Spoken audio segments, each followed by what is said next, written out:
kings.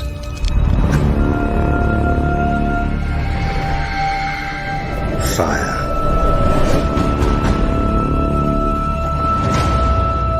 And blood.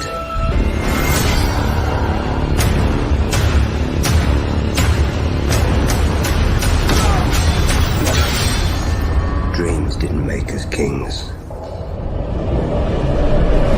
Dragons did. The threat of war looms.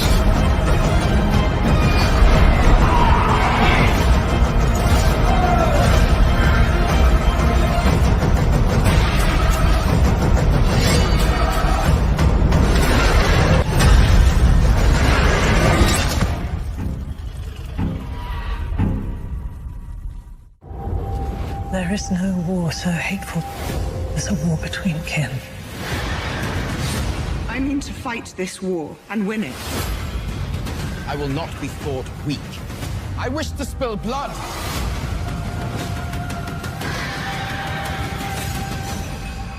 And no war so bloody as a war between dragons.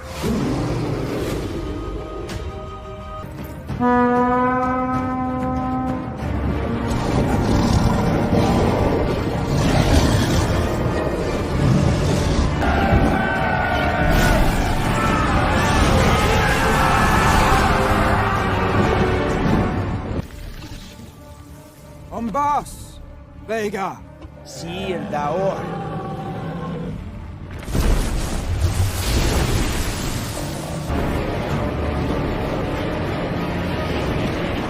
Forward, Sunfire! Water! Vamos, Smellies!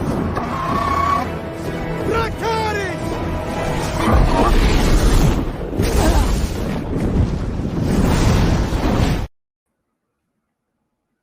And welcome all to the House of the Dragon Season 2, Episode 4, live breakdown and discussion. And here it is, folks. This is the episode that we were all longly waiting for, the highly anticipated Episode 4 and the battle above Rook's Rest. And I must say, in terms of all of the hype that was surrounding this episode, it most certainly delivered, at least in my opinion. I very much enjoyed this episode. It was definitely my favorite one of the season so far. I know I've been critical at times in terms of the first 3 episodes and some of the pacing issues, but I really feel like this episode 100% restored my faith in House of the Dragon. Not that it was really shaking to begin with, but it definitely fully restored my faith in House of the Dragon, if nothing else. I thought it was a phenomenal adaptation of this very famous battle that a lot of us have been reading for years now, finally seeing it on screen with a nice few twists that I absolutely thought were brilliant. And we're going to dive into all of it this evening. Welcome one, welcome all. Ravener, how'd you enjoy it, man? How'd you feel about episode 4? You know what? You put your finger on it exactly. The word I had on the tip of my tongue was restored. For me, it restored my confidence. And kind of overall, just how the showrunners, like the guiding hand, the overall guiding hand on the series, they led us into this, and and we I personally kind of wondered when they did Blood and Cheese. They really kind of shoehorned Jaehaerys in there, gave him a few scenes, almost like just like a fig leaf, kind of like trying to make us care about this kid that we never even saw, and then suddenly he's dead, and of course it's tragic, yada yada. But but this is a nice a steady hand guiding the show, and they built up.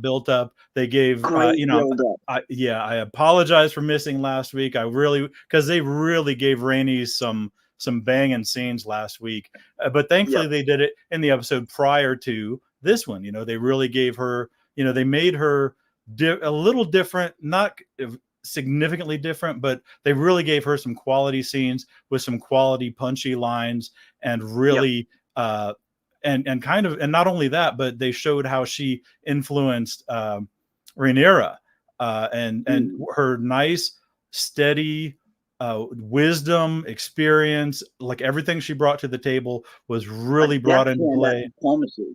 And that really kind of, and that all that stuff with Rhaenyra was completely not in the book. It was just, that was completely made up. But they're writing a good story here. But again, going, not getting too deep in the weeds, but it kind of restored my confidence that they got a good steady hand, in the showrunner. They know about pacing. They've done that in other seasons. They've done that with Game of Thrones. They'll get you halfway through the season, but they give you a wow moment somewhere about halfway through, and then they'll, next week I'm assuming we'll get a little bit of a breather at least, and you get to catch your breath, and then they settle in, and then bang, they'll hit you at the last episode again with something amazing. But this one, beautiful, man. Oh, I don't want to. I'll wait till we get to the screenshots and stuff. But yeah, man, we're I was dive super into stoked all with of it. the dragon fight, man. Absolutely, I'm glad you said that, because that was one thing I was a little bit nervous about going in. How exactly would they handle the dragon combat? Because we saw how much they really botched the dragon combat in Game of Thrones when it came to the short night episode. That dragon combat was absolutely abysmal compared to what we have been getting on House of the Dragon. So I was wondering how they were going to handle it. How are they going to portray melees going up against not one but two dragons? And I feel like they did it great. It was just absolutely freaking perfect. I thought, not perfect, but it was as close to perfect as you could possibly get in terms of depicting a full on Dance of the Dragons battle like this. I was impressed. I was very much impressed with the dragon combat overall, for sure. And man, oh man, yeah, I'm with you there, Henry Demas. Definitely going to miss some of the killer costumes that they have been giving Rhaenys. Rhaenys has one of the best wardrobes on the show in terms of just her regular wardrobe and her armor. So she will be missed. She will be missed. We will have a nice moment of silence for the Queen Who Never Was, and of course, the Red Queen herself, Melees. Because as Jamie Bone puts it, we are Team Dragon over here, or at least I am Team Dragon, the real victims in all of this. And as excited as I was for this episode, I was equal parts dreading it too, because I'm just not ready to start seeing all these awesome dragons start dropping like flies.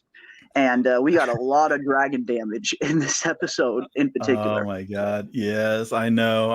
No, I'm a bright side guy. So I was thinking, well, at least it's going to be a lot easier to keep track of all these names with the A's and the E's and the whatevers. But man, I was wondering how, especially in terms of, Vhagar already crunched Eric's, right? That was Luke's. Yep. And then I wondered how Melees would match up. But again, man, a lot of this stuff. And before we even go in, I'm going to say, I'm a little slow on the uptake, and I really actually, this is going to seem like I'm sucking up or whatever, but it was one of the, I think almost like an argument you were having on Twitter with somebody, and they were talking about the book versus and I've always been, trying to reconcile, the book versus the show, and more just curious as to how they're going to convert things, how they're going to adapt things for the screen, what they're going to add, what they're not. But then when things really started veering off, it kind of started throwing my mind off, and I was having a little bit of trouble reconciling, why are they doing this? What's going on here? And I think you really summed it up when you said there's book canon and then there's show canon, and then it kind of like the puzzle pieces just snapped into place. I'm like, oh, okay, it makes total sense. And I tell you what, man, I'm kind of a Team Green guy, but the thing is, this show, I mean, and they kind of have to do it when you're doing a TV show, when you're doing a series, you do have to pick sides, because Fire and Blood was very non-committal. They'd show both sides, and they didn't really cast a lot of judgment, a lot of this, that, and the other. They didn't really pick a side necessarily. This show, and then I as I'm working, I'm processing this in my brain. It's almost like with House of Cards or Succession, even the guys you're supposed to root for, even the guys that are supposed to be the protagonists, they might have a bunch of flaws, but you're still supposed to root for Kevin Spacey's character. You're supposed to root for Brian Cox's character, no matter how shifty they are. I think they have kind of taken a slant towards Team Black in this show. So if you're a Team Green guy or girl, prepare for disappointment, because I think they're putting this in terms of Team Black. Team Black is always, they may be faulty, they may have problems and faults and stuff, but I think, and we saw this again with Aegon's portrayal in this episode. He got a little bit of sympathy, after Fire and Blood, and people were like kind of softening their stance on him. Maybe he wasn't so, but then after last week's episode, where he was sitting there literally just like pointing and laughing at Aemond, like all his redeeming qualities were kind of like stripped away. And I think they're going with the ridicule route. I mean, obviously you've got Larys and his fetishes. You've got, people, Aemond was set up to half be ridiculed, kind of, not only by Aegon, but by the audience, because of his mommy issues and that kind of stuff. But I think they're really, and none of that stuff is in the books, but they have to portray it in some way. So I don't begrudge the show for doing it, but they're really, I think Team Green is going to get the short end of the stick as far as heroic portrayals. They're gonna seem, and none of the stuff that Kristen Cole's doing is in the book, like the shiftiness and the sliminess. He's very much a straightforward paladin character, kind of general, and he's often kind of shifty in the book too. I think though he wasn't banging. So. He wasn't banging Alicent though, was he? No, he wasn't banging Alicent, but I mean, he is cutting the throats of small council members when they're not agreeing with him too. So he's kind of a scumbag in the book too. When it comes to the book and the show, I always try to remember that, yes, like you said, they are two totally different canons. The book is the book and the show are the show. George has made it very clear they are two separate worlds at this point. And when I read Fire and Blood, at times it kind of portrays the Blacks as villains, and at times it portrays them in a better light. I feel like in the show in particular, the show has definitely portrayed, at the very least, Rhaenyra in a much better light than she's painted in the book. Rhaenyra is pretty savage in the book. She does some pretty dark deeds pretty early on. She certainly has no problem, ordering people's deaths, feeding their dead carcasses to her dragon. Like, Rhaenyra is much more savage in the book than she is on the show. So I definitely feel like the show is kind of heroing up Rhaenyra a little bit. They're definitely painting Team Black in a little bit more of a favorable light than Team Green. But I do think I did see someone in the comment sections say something, and I do remember some of the showrunners mentioning this earlier, that they do want to kind of flip-flop throughout the series as to who they paint in a good light and who they paint in a bad light. I feel like up until this point, it's definitely been very favorable for Team Black in terms of how they've been portraying Rhaenyra compared to her book counterpart. But if that is going to start to flip-flop at some point, I'm all for that. Whenever I look at the Dance of the Dragons, I don't look at it as a good versus evil tale. I mean, there is evil on both of these sides. There's really no good guys in the Dance of the Dragons. You can look at a few characters in isolation that are, that have strong moral compasses, that seem like they are good-natured, like your Rhaenys, like your Corlys Velaryons and characters like that. But for the most part, a lot of these characters are very black-hearted. As much as I love Daemon, he is incredibly dark. He's no hero. He's very much the anti-hero archetype. So it's been very interesting to see how the show kind of portrays these things, and how, if they are going to favor one side a little bit more than the other. Because like you said, when it comes to storytelling, at least in TV show format, they do sometimes have to kind of not dumb things down, but kind of switch things a little bit to maybe portray one side as a little bit more righteous than the other. So I do think, like, at times Team Black does get portrayed in a little bit of a better light, but it's been great so far. I've really been enjoying it. I like that aspect of it, especially because a lot of those things aren't really in Fire and Blood when it comes to the kind of nuances between the teams and how certain characters get along. Stuff like the stuff with Kristen and Alicent, stuff like that. None of that stuff is in the book, like you said. So I have been enjoying a little bit of the nuances that the show gets to play with for a little bit. But overall, when this show is said and done, I get the feeling that both sides are going to be portrayed in a not so favorable light, because a lot of the dark things that Rhaenyra in particular does start to happen towards the back half of the dance. So I think, unless they completely switch a lot of what she does towards the end of the dance on the show, I think at some point we will start to see Rhaenyra be painted in a little bit more of a darker light, because right now they have been portraying her in a better light compared to her book counterpart, for sure. Yeah. But I think, I mean, honestly, when you take it though I mean, when you take the show on the terms of it's for the show, and almost like these scenes that we like the book readers, the scenes that we've cherished, like the Battle of Rooks Rest, like Blood and Cheese.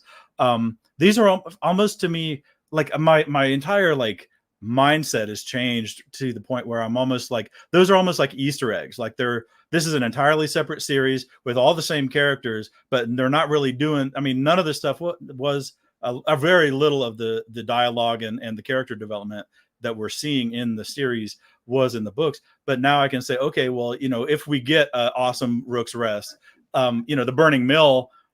I mean, the title of the episode was a Burning Mill, and the Burning Mill was there for 11 seconds at the beginning of the episode. So, but I'm allowing the show. I mean, I trust them now. I think I'm going to let the showrunners run the show. I'm going to let the writers write.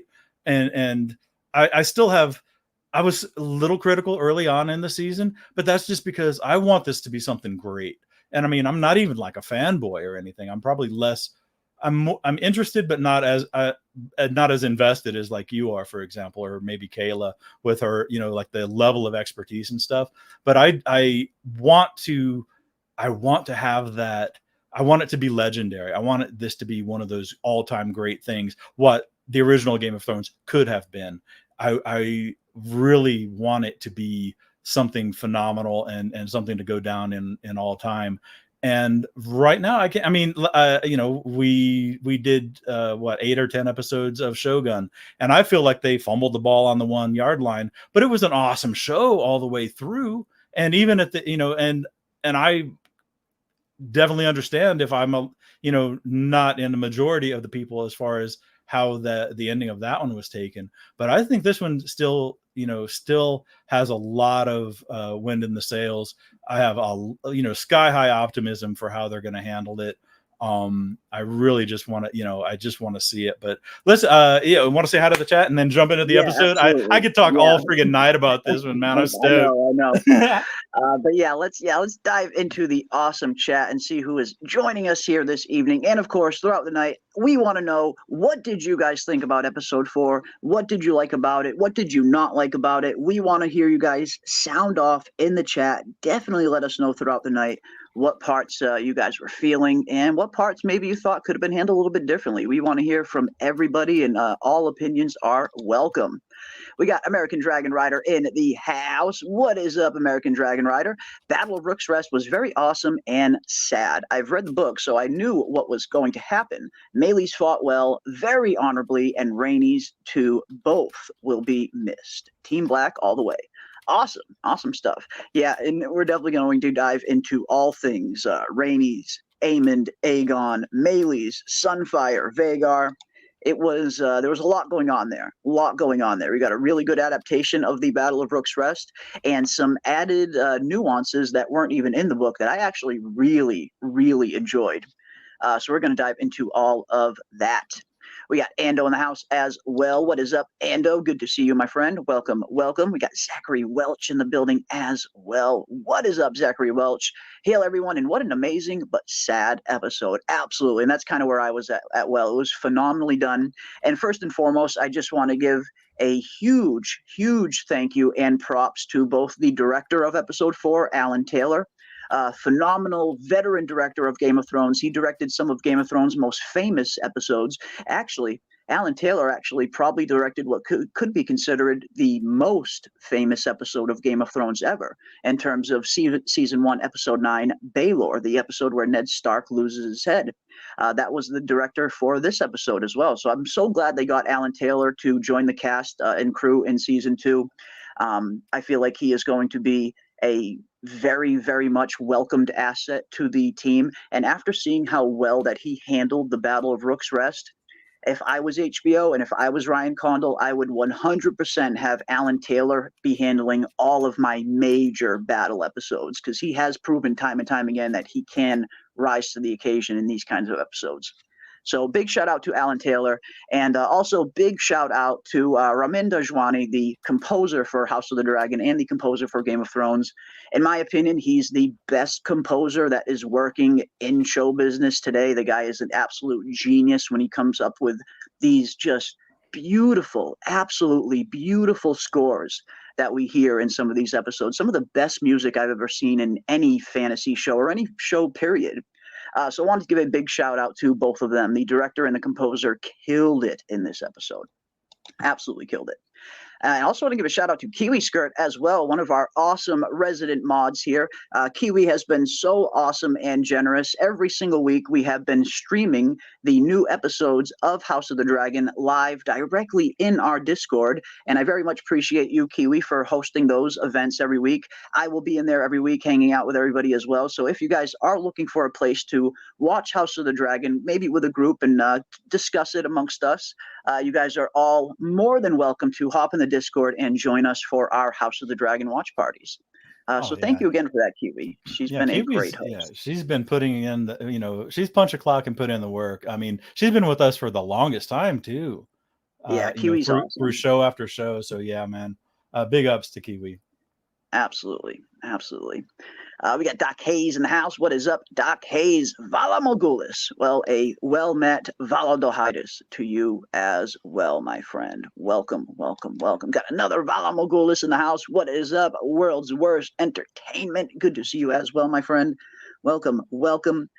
We got a super chat from Radical Z. Thank you so much, Radical Z, for the $2 super chat. What land battle would you most want to see? Oof. For me, that's easy. When it comes to just straight up land battles and not dragon battles, the land battle that I want to see the most, hands down, is the Butcher's Ball. I cannot wait until we get to the Butcher's Ball. It'll probably be a season 3 event. Maybe midway through season 3, we could potentially be getting to the Butcher's Ball. That, in terms of just straight up land battles that don't really have much dragon action, that is the one that I am probably looking forward to the most, in terms of seeing the Winter Wolves, seeing Roderick Dustin just drunk on battle, going absolutely northern berserker on the battlefield, along with the rest of the Greybeards. Yeah, the Butcher's Ball is probably the land battle that I'm looking forward to seeing the most, especially considering what characters die in that battle. Oh, so yeah, I know. I'm looking forward to that one. Do you have a particular land battle you want to see? Dude, when the question came up, the first thing my brain went to Butcher's Ball. Just because of the number of people that are involved in it, what happens to tip it off, and there is a reason they call it the Butcher's Ball. It's pretty one-sided after it kicks off, and it's like, it's a slaughter fest. but I think they'll be able to portray it, and I think they kind of have to, just because of the character impact. They can't. I don't think they can just hand wave it away. No, that'll be one that'll get a proper treatment, I would imagine, just considering the important characters that take part in it, and like you said, some of the big things that happen in that battle. I highly doubt that'll be one they skip over. That the Butcher's Ball needs a full treatment, just like Rooks Rescott, for sure. Yeah. Some of the other ones they can give you a summary, or get like with the Burning Mill. We wondered how they were going to do that and how they were going to fit everything in, and they did. They kind of showed us the aftermath. I mean, they showed us the prelude, and then they showed us the aftermath. And again, they did a super great job with the trailers, because they showed the Bracken guy. And people are like, "Oh man, I can't wait to see, there's this Bracken guy's in there, I can't wait to see him."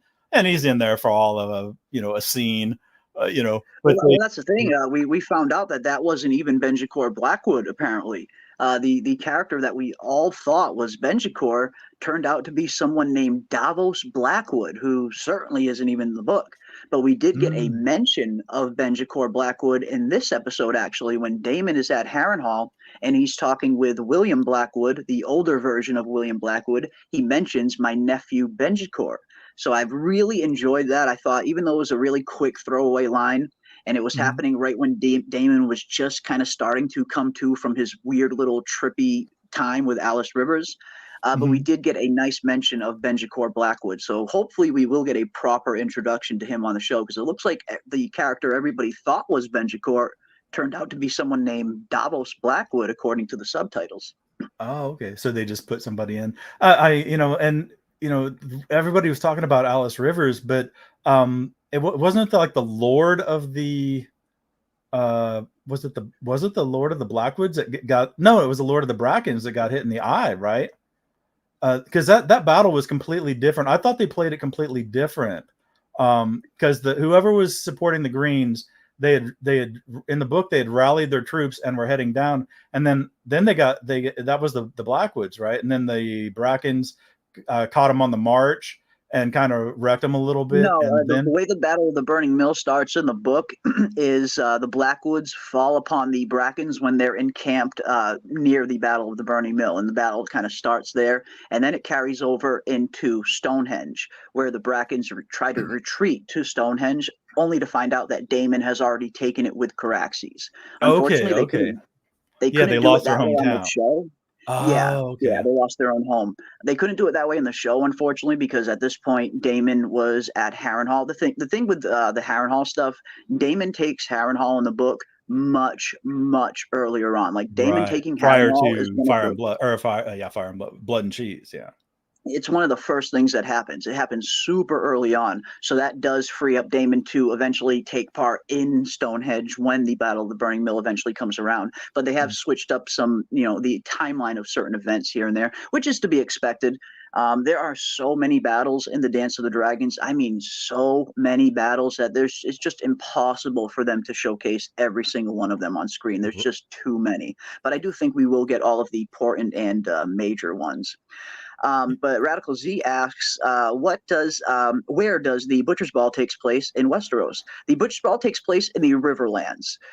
And much like most of the wars that take place in Westeros, if you look at all of the history of a lot of the wars that were detailed in Westeros, so many of them, a vast majority of them, always seem to get decided in the Riverlands, just being how the Riverlands are a very strategic point on the map in terms of getting access from all of the various houses.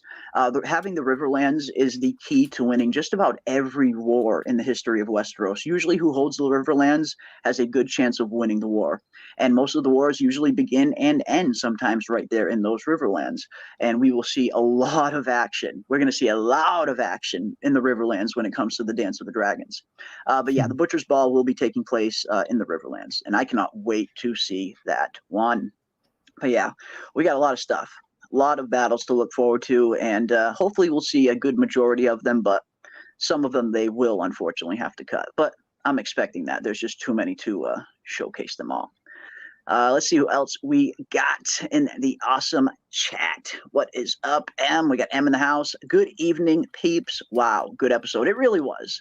And again, this was definitely the episode that I feel, at least a lot of us, and I don't want to speak for everybody, it seems like this was the episode that a lot of us were waiting for. We were waiting for things to kind of kick up to that next level, for the Dance of the Dragons to kind of truly begin. And I feel like this episode definitely did that. If there was ever a point of no return, I would say probably Blood and Cheese is the point of no return, or maybe even the death of Luke is the point of no return. But this is the true beginning of the Dance of the Dragons once we get from Rook's Rest on. So yeah, we got a lot more stuff to look forward to, guys. Yeah, they busted out the special effects budget for this episode, because there were a few of those. There were a few episodes where they're like indoors and the edges of the screen were blurry, and it's like, man, where's this money going? Where's the money? Well, now we know where the money went. It went in episode. Yeah, now we're knowing where the money goes. The CGI dragons cost a lot, an absolute fortune. Vhagar was so fucking awesome, man. So awesome. I got some nice clips we're going to play, and we're going to take a look at some of these battle sequences here in a minute. I cannot wait to dive into it. But first, we got Ando in the house as well. What is up, Ando? Good to see you, my friend. I see Doc Hayes in the house. What is up, Doc Hayes? Welcome, my friend. I see Snuggy Jr. in the house as well. What is up, Snuggy Jr.? Welcome, welcome, welcome, welcome. See Jamie Bell in the house. What is up, Jamie Bell? Good to see you as well. Jamie Bone, excuse me. Jamie Bone is in the house. We got Quan Solar in the house. What is up, Quan? Good to see you as well. I see Jin Jin hanging out. What is up, Jin Jin? Always good to see you, my friend. Most welcome indeed. Most welcome indeed. See Catspaw in the building. What is up, Catspaw? Good to see you as well. I see the Vincey Spotter is in the house as well. What is up, Vincey Spotter? See Gregory Tang in the house throwing up those flames, and it is very appropriate for this episode because it was hot fire. It was hot fire indeed. We got Wolf Spear in the house. What is up, Wolf Spear? Tuning in from Hiroshima, Japan. What is up, Wolf Spear? That is so awesome. I hope you are having a blast out there in Japan, my friend. And yeah, have some nice Shogun memories on us. I hope you're having a fun time. I'm definitely planning on visiting Japan at some point. There's so many places I really want to visit in Kyoto in particular. But yeah, Hiroshima, man, that's awesome. I hope you're having a fun time. I hope you are having a fun time. I don't know if you're there for work or vacation, but whatever you're there for, I hope you are having a fun time. We got Henry Bemis in the house. What is up, Henry Bemis? Welcome, welcome. We got Apple Math in the house. What is up, Apple Math? Team Green from Thailand. Hello, everyone. Well, welcome. Greetings all the way from Thailand. So glad to have you here. It's always so awesome to see where some people are tuning in from and, how people are finding our small, humble little channel here in all over the world. It's always cool to see where people are tuning in from. So welcome Thailand, welcome Japan, welcome each and every one of you. Very much well met. We got Marjan in the house. What is up? I am so sad about the queen who never was, passed away, and I really love her.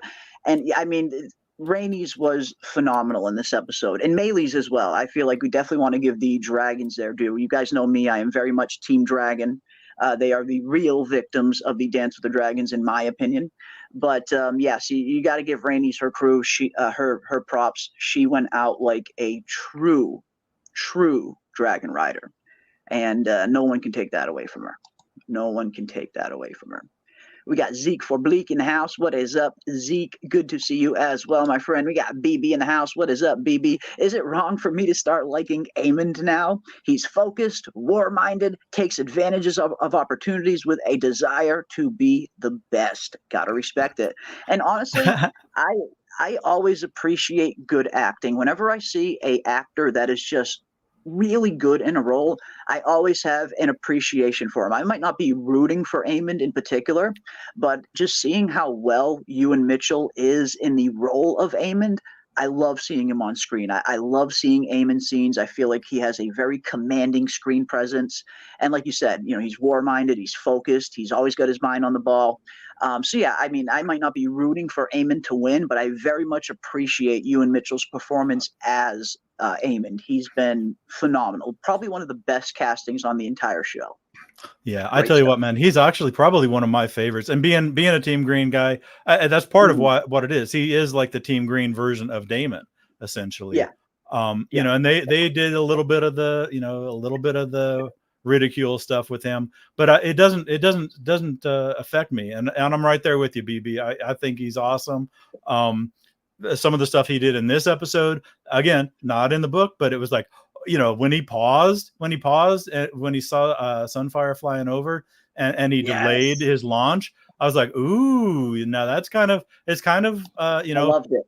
Yeah, you let somebody stew in their own bad decisions or whatever. Very devious. Yeah, that's one thing. But then when he, because they never actually said who it was or how it was that Aegon got torched and burned up, but to have Aemond be the one doing it with Vhagar, it was like, wow, that really kind of added a little extra. But yeah, man, he's the man. He is really the Team Green version of Daemon. And I think, that we saw that early on where he would look on with admiration when Daemon would do something decisive and ruthless, but maybe not necessarily within the rules. He kind of looked cutting off Daemon's head in the throne room. How much exactly. Aemond loved that. Aemond looked right at Daemon and was like, my favorite uncle. Yeah. Yeah, exactly. But and then even as far back as when he was as far back as when he was talking to Kristen Cole and they were hunting down Aegon because Aegon was hiding. And he was like, you know what? If they come for me, I intend to be found. I was like, that's it. That's the second son, man. That's the second son. And I dig it. I dig everything And about it. this is So I'm why right there with George you, has BB. so yeah, Hmm? and I think this is why George has so much fun with the second son characters because he can really kind of kick the door open with these characters. You have much more freedom to really do some crazy things with these second son characters because they're not beholden to the throne. They're not expected to behave in some certain way. George seems like he really has a lot of fun writing some of these second son characters.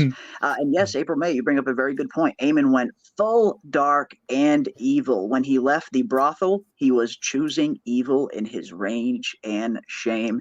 And I definitely think that plays a big, big part of it. And they even touch on this in the inside the episode at the end of the episode when they do the nice little 9-minute feature on the inside the episode. They talked about that. And they talked about, in particular, how Aemond was still holding a little bit of a grudge towards Aegon for that brothel scene, and how it kind of brought him right back to his childhood. And those childhood years are something that I imagine Aemond very much wants to forget. When Aemond looks at the child version of himself that was always getting bullied, that didn't have a dragon, was never number one, Yeah. and then you look at how far he has come and how he really is just, he's got the biggest dragon in the world, the most powerful dragon in the world. He's a great fighter. I just get the feeling that getting reminded of some of those pink dread days are probably Hmm. some of the last memories that Aemon even wants to think of. So after what happened in that brothel scene, yes, Aemon was out for revenge, even on his brother, and he saw a great opportunity to take that revenge in this episode, and he took it. Yeah, and that He kind of took actually it kind of floated over me because I mean I thought that scene was more to because people had started sympathizing with Aegon after Blood and Cheese, and even hanging the rat catchers didn't really didn't undo the fact that he had lost a kid, and people had kind of softened against Aegon.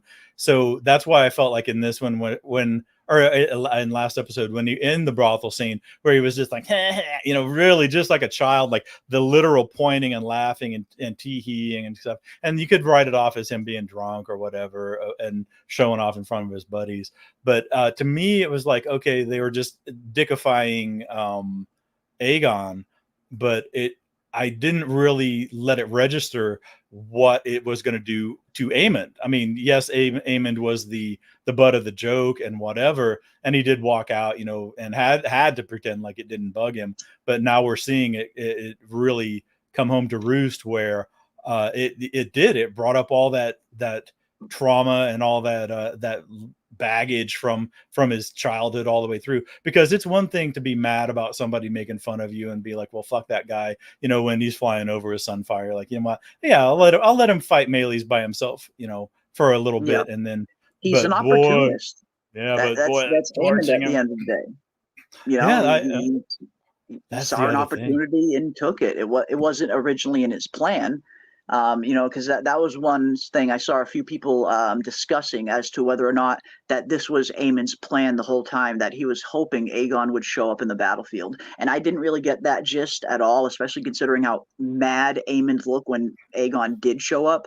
Mhm. I think he just took that opportunity as an opportunity. He saw an opportunity and took it. I don't think it was Aemon's plan to have Aegon originally show up. But when he did show Mm. up, he used it to his advantage. Yeah, And I it's think they this, played it that where he was surprised. He's like, "What the hell is this?" yeah, Because that was, I he mean, was, because they were blowing the horns. Kristen Cole and the relay of horns was all for Vagar. It had nothing to do with Sunfire and no, Aegon. Aegon was not supposed to show up. And even Kristen Cole was surprised when he saw, Aegon show up on the battlefield. And we see Sir Gawain Hightower get all pissed at Kristen, saying, "Was this your plan the whole time, Cole, to have the king himself lay the ambush?" And he's like, Uh, "No, that was not my plan." But no, and again, we saw Aegon be pushed to the brink in this episode where everybody around him, nobody's taking him seriously. No one's listening to his ideas. He's the king, but he's certainly starting to feel powerless among his family and among his council members. And yeah. there was a bunch of different circumstance of events that kind of led up to this crescendo of anger for Aegon building throughout this episode, to the point where he got to a point where he couldn't take anymore. He had to kind of get that chip off of his shoulder. He's got a major chip on his shoulder in terms of proving himself. He wants to prove himself. He wants people to see him as a strong and capable leader. And that's pretty much what led him to foolishly drunk dragon riding into a major battle and got himself absolutely twisted because of it. Yeah, well, Alicent was awesome in this episode as regards to Aegon, man. She kind of uh, had zero F's to give, and then kind of like laid it out there on, and that kind of, it served to really accelerate the problems that Aegon was having. Because yeah, like you said, nobody was taking him seriously. And she said, you know, what ideas do you have? And he's like, I have the king. You know, that ain't an idea. Yeah, no, I love the part. I love the small council meeting in particular, where we're seeing Aegon can barely even speak High Valyrian. He's speaking broken High Valyrian. That part just had me in utter tears, because you're really seeing the difference between Aegon and Aemond. How serious Aemond takes all of this in terms of training, dragon riding, his Valyrian roots. Aemond takes everything incredibly serious. And then you see Aegon is the polar opposite to that. And because of that, he's becoming kind of unfit to be king, because he was never really took anything seriously, because he never really thought he was going to be king to begin with. So he never took the time to kind of, learn the role like Rhaenyra did. Yeah. Now, were those the only two that spoke? Were they the only two that spoke Valyrian in there? Would the Maester have understood it, or do you think he might have? It's possible the Maester could have understood it, but I wouldn't be surprised. It seemed like they were playing it off like that was a conversation that only Aegon and Aemond were understanding. Okay, because he was laying it out there too. I mean, there was two. Yeah, that was first Aemond and then Alicent. Really just. And you can see that really set the stage for why Aegon felt like he had to charge in, because everybody, even the people closest to him, were. I mean, he was already not getting respected from the rest of the council, but those were outsiders. When his closest insiders were kind of telling him, you're do what a king does, nothing or whatever. Sit there and do nothing, kid. Sit there and do nothing.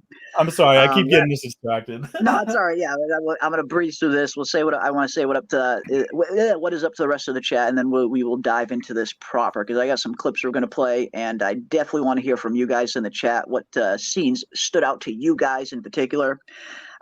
We got Radical Z asking, is Aegon dead? Now, if Fire and Blood is any guide, no. I don't think Aegon died. I feel like he's got much more to do. Again, Fire and Blood is the source material, and I get the feeling they're going to try and stick to it as much as possible. They will deviate from it at times, and they very much have a lot of room to deviate from it at times, considering how ambiguous the source material is.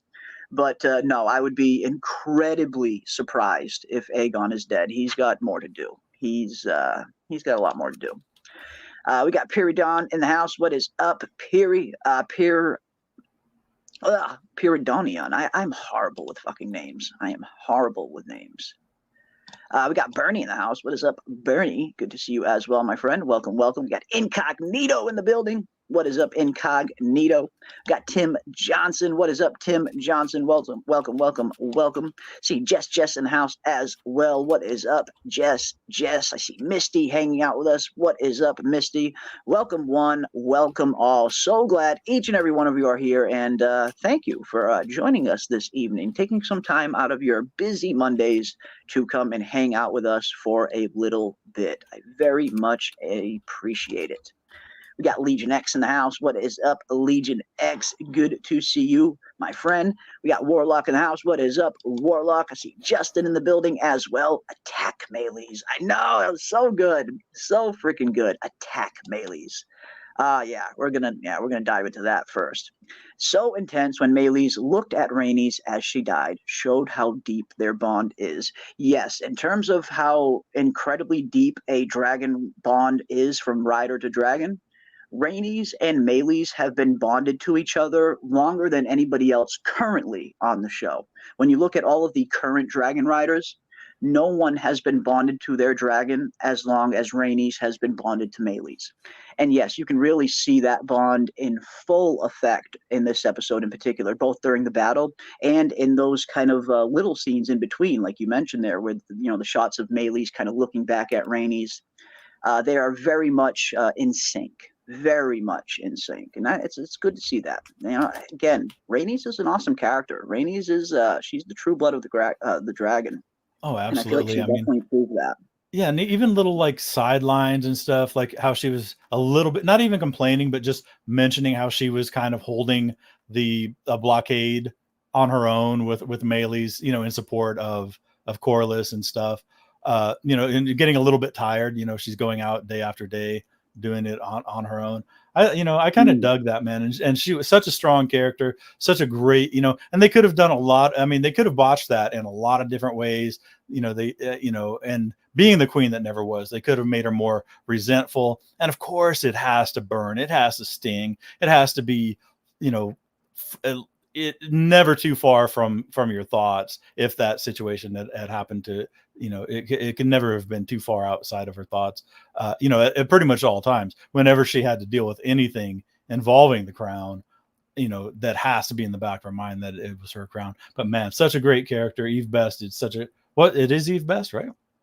Yep. Okay. Yeah. Eve Best. Yep. Great. Yeah, great actress. Absolutely great actress. And she's going to be missed on the show. And that's the thing with the Dance of the Dragons. We are at the point now from the Battle of Rooks Rest on, we're definitely crossed the threshold now in terms of we are going to start seeing dragons and characters start dropping like flies, especially when season 3 gets here. When we get from like the gullet on, it's just going to be death after death after death of character and dragon, one after the other. So it sucks. Yeah, you get attached to these characters. You spend so many episodes, so many hours with these actors in these roles that you get a little invested in their storylines and in their performances, and it sucks to see them go. And I felt that very much in season 1 in particular when it came to King Viserys. I thought they did such a phenomenal job with King Viserys' character in terms of just completely surpassing what George did in the book with Viserys. And part of that is definitely due to the writing, but a big part of that was definitely due to Paddy Considine and his just phenomenal performance. It seems like Paddy Considine just really understood the character of Viserys, almost like he was born to play that character.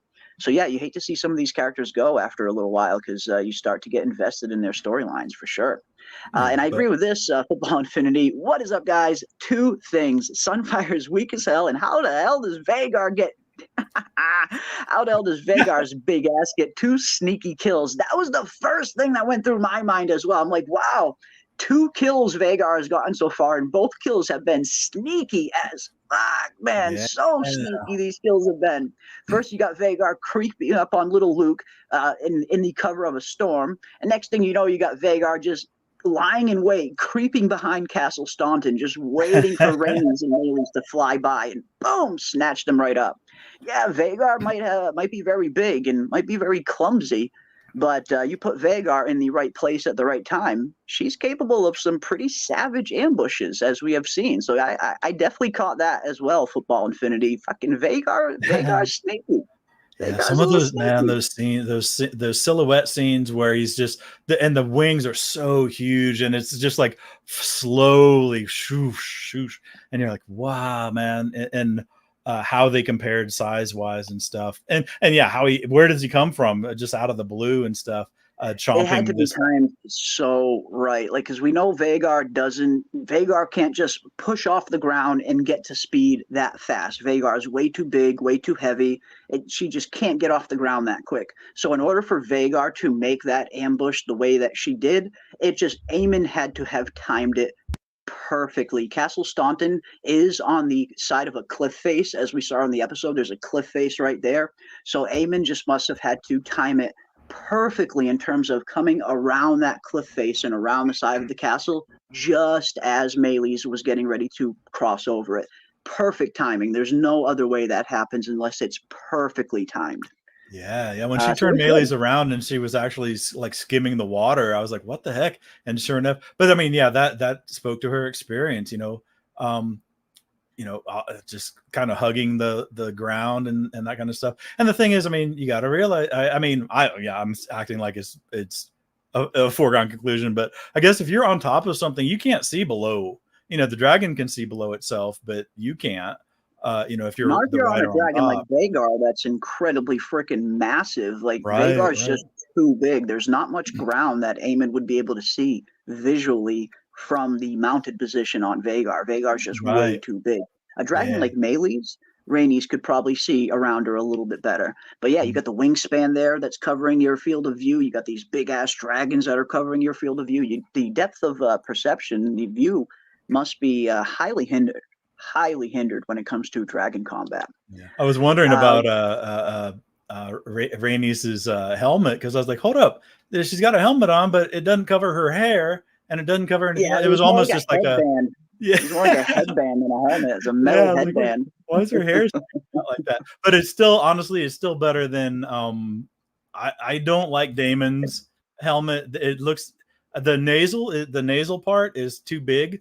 On the thing that sticks down on a helmet that covers the nose is called the nasal. It's so wide, it makes him look kind of like cross-eyed, and I'm thinking, how does he see? I mean, does that obscure his vision? I mean, of course, here I am being a stickler about the armor stuff. Yeah. Sometimes we have to kind of suspend disbelief in shows like this, but sometimes those things enter my mind as well in terms of just functionality. We got Brent in the house. What is up, Brent? Good to see you as well, my friend. Welcome one, welcome all. Let me scroll down a little bit more down to the bottom here. If I missed anybody, I'm terribly sorry. I try to get to everyone. There's been so many of you showing up lately. I welcome each and every one of you. Welcome. Got April May in the house. What is up, April May? We got A+ recommends Benjicott. Yes. Nice little Benjicott reference. I loved that. We got Star in the house. What is up, Star? Good to see you, my friend. Welcome. And again, welcome one and welcome all. I saw a question from Bernie. And I tried to mark it, but I did remember it, Bernie. But first, we have a super chat from my good pal, D. Wag. What is up, Baron Wagner, for the $2 super chat? Thank you, my friend. Hashtag #1 Ravener fan. Bow chat. Hell yes, my friend. Welcome one, welcome all. Thanks, D. Wag. Much appreciated, brother. Right. Yes, thank you, D-Wag. Very much appreciate the super chat, my friend. And I need to send out some woes. Whoa! There are some woes. Welcome, my friend. Thank you so much. Thank you. Now, we did have a question. A guy got booted. I mean, he got booted because he got a little overzealous with posting it. But a guy was asking about they're making Daemon and Alice have a relationship, but also Bela claiming sheep stealer. Are they cutting Nettles? What do you think about that one? Yeah, I don't know what's going on there. We have heard rumors that Nettles isn't going to be on the series, and at this point, the only thing I can really say is if that is true, it's a huge mistake. It's a huge mistake, especially coming off an episode like this where they really, really nail it in terms of spectacle, in terms of really good storytelling. They come off an episode like this that is near perfect. I gave it a 9 out of 10.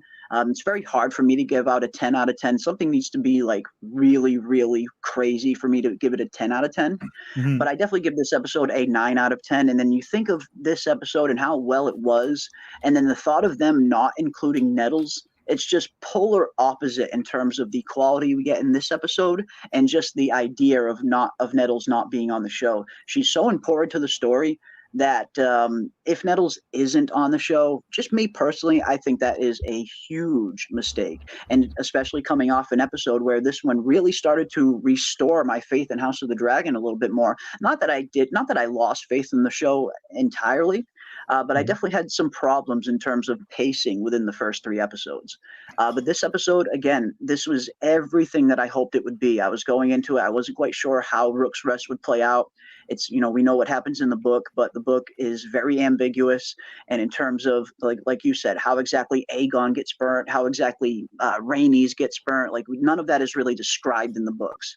So for the large part, in terms of, they knew what outcome they had to get to with Rook's Rest in terms of Meleys and Rhaenys dying, in terms of Aegon and Sunfire being incapacitated, and Aemon and Vhagar being the only 2 that were kind of unscathed. They had to get to that outcome, but how they got to that outcome was pretty much a wide open canvas on the show for the most part. And that's the things that I like. We might know some of the outcomes of some of these things based on Fire and Blood, but how they get to these outcomes is going to be wildly different on the show than it is in the book. And I actually enjoy that. And I feel like this episode was a perfect example of just doing your own kind of storytelling while keeping the source material in mind at the same time. They had the perfect desired result, but they also did their own thing. They made Rook's Rest their own. It's not the book version of Rook's Rest. This is very much Alan Taylor's version of Rook's Rest, and I thought it was phenomenal in terms of some of the changes and how they kind of fleshed this battle out. The dragon combat looked great,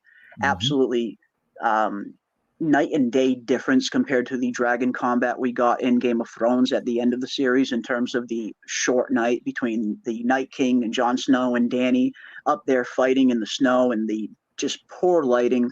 Couldn't really tell anything that was going on in that dragon fight. This was the polar opposite. I could tell exactly what was going on. Everything was crisp and clear. The CGI was pretty good for the most part. I know you mentioned the scene of Rhaenys actually falling to the ground. A little bit of spotty CGI there, but it certainly wasn't bad. Didn't take me out of the story in any way. But Right. Overall, seeing how they got to this conclusion, I think they did a phenomenal job, as good a job as you possibly could have. So I'm pumped. I'm very hopeful for House of the Dragon going forward. But then I hear something like that with the whole Nettles thing, and it starts to make me get a little nervous again. I mean, I feel like Nettles is such an important character that if she is cut out, I just don't understand why they would make that decision. Unless they have a very specific reason for cutting Nettles, unless they have a very specific plan as to why Nettles won't be in the show, then maybe, it'll make sense. I'll give anything a chance. I'm looking forward to seeing how it all shakes up if Nettles isn't there. But I just think it's a weird decision considering how important she is and how popular of a character she is too. Yeah. And I mean, plus you've got a whole nother season, and then, at least another season already approved, and I'm sure they'll get another one after that. But that's what, and you're exactly right. As far as the Battle of Rook's Rest in the book, again, I mean, what we're seeing is we get like a one-liner of this happened, and then this was the result, and that's all you get. So what they're doing in the series is interpreting it and bringing their own spin to it. And I agree with you completely. It was the way they pulled it off, because in the book it was just a dog pile. It was a cloud of, like, all three of the dragons, all three of them were tied together, bundled together. They all fall to the ground, and only Vhagar rose, after at the end of it. And then, of course, Aegon is wrecked. Sunfire. And Sunfire's kind of here. Yeah. Oh, okay. I actually have these clips here. We're gonna play some of these clips for everybody in the chat, and we are going to discuss them because I definitely want to get everybody's opinion on all of this stuff, everything that happened in episode 4. I got a bunch of clips loaded up. We're going to take a look at all of them, and we are going to discuss. And of course, definitely sound off in the chat. What did you guys think of episode 4? How did you rate episode 4? We got a 10 out of 10 already from Infinity 8. The dragon sequence was epic. The more you watch it, the more you fall deeper in love with it. And that was kind of my experience as well. The first time I watched it initially, I loved it. I absolutely loved it. But then the second time I watched the episode, I found myself liking it even more. Like, this was so well executed from top to bottom in terms of choreography, music. The score in this episode was so beautiful. We got some really new kind of scores that I haven't really seen or heard in any other House of the Dragon episodes until now. In particular, some of the scores that were playing at the end of the battle when Rhaenys is unfortunately making her plummet down to Rook's Rest. Overall, I'm going to jump in on the Nettles thing. Having Bela's already a dragon rider, so having her take Sheep Stealer and cutting out a there's a reason why they added the dragon stealer. Apparently, if the rumors are true, Rhaena will be the one claiming Sheep Stealer. Rhaena, okay. Yeah, man. And the thing is, there's the only two black people in the book that are canonically black are Nettles, and then that one like monstrous guy that does like a 10-on-1 later, like at a drawbridge or something. I don't remember the guy's name. You know who I'm talking about though. But yes. And he was another fucking awesome character that I hope we see.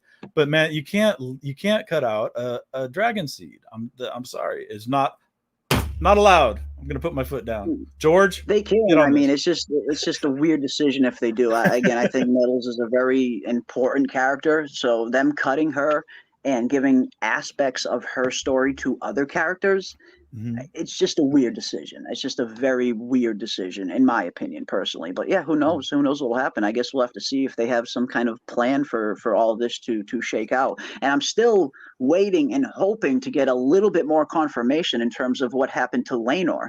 We do get that one little throwaway line in episode 2 of Rhaenyra stating that Sea Smoke has gotten restless as of late, and we don't know why. If that is the only explanation we get, that is very disappointing, in my opinion, personally. But yeah, I guess we'll have to wait and see how some of these things play out. Is Aegon and Sunfire dead or alive? And now, again, I'm not 100% sure what they're going to do on the show, but if the book is any guide, they are alive. They are very much mangled up. After the whole battle shakes up, Sunfire itself has one of its wings half torn off of its body and is unable to fly. So the point where they actually leave Sunfire in a field outside of Rook's Rest with a regiment to guard the dragon as the dragon heals because it Yeah. can't fly and it's way too heavy to move. Yep. And Aegon, he gets absolutely burnt and mangled and tons of broken bones, but he does survive in the book. They even mention that his armor, portions of his armor actually get fused to his skin because he got burnt so bad. So I guess we're going to have Yeah. to wait and see. I get the feeling they are going to both be alive. I think Aegon and Sunfire have a lot of very important things to do during the Dance of the Dragons, especially a little bit later on when we get to season 4, when we get to the end of the dance in particular. Aegon and Sunfire will be making a vengeful return, if the book is any indication. But it's hard to say. You never know what the show is going to do. But I think they are both alive. Yes, I Yeah. definitely think they're both alive. And there's going to be a stretch where I think both of the primary monarchs are sidelined to an extent, and then their surrogates are kind of take over. So I mean, this is going to be great for Aemond.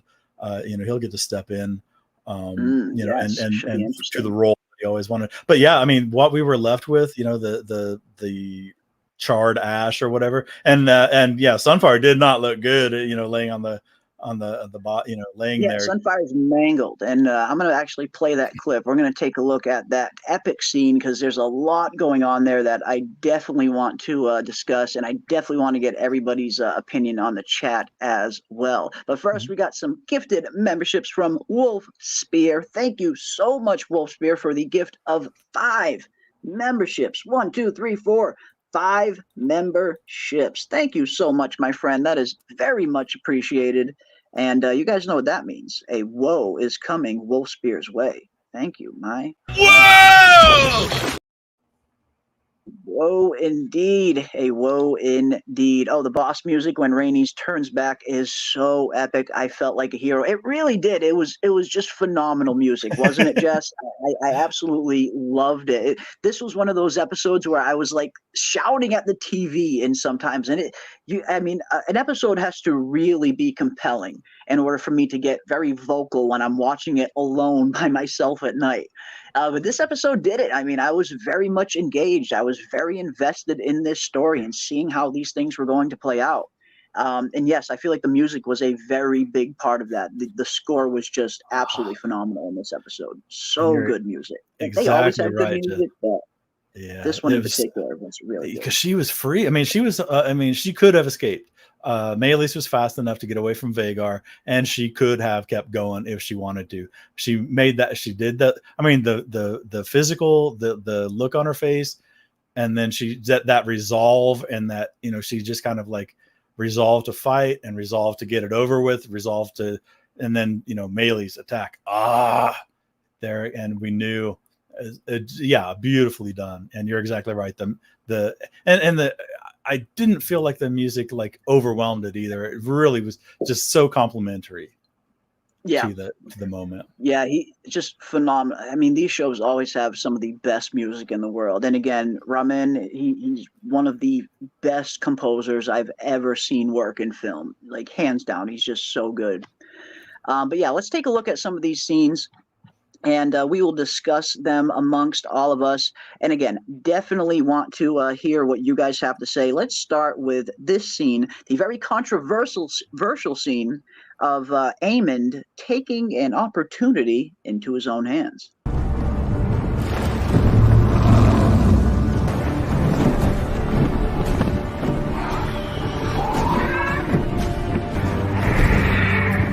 Thank the gods! Dracarys!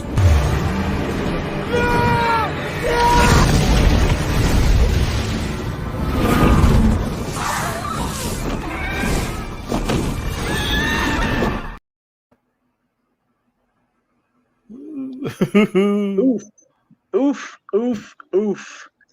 I loved that they played it this way, and I always had something in the back of my mind when I was thinking about Rook's Rest and thinking about how kind of ambiguous it is in the books in terms of we don't really know how Aegon got burned, how Rhaenys gets burnt. I always had an idea in the back of my head that maybe Aemond had a little bit more of a hand in this than maybe we originally realized. So I love that they kind of leaned into this. I know a lot of you guys were thinking that as well because I've been seeing the comment sections of a lot of people anticipating this move before it even happened, of Aemon maybe even planning something or maybe taking an opportunity to take advantage of something and maybe getting his brother off the board.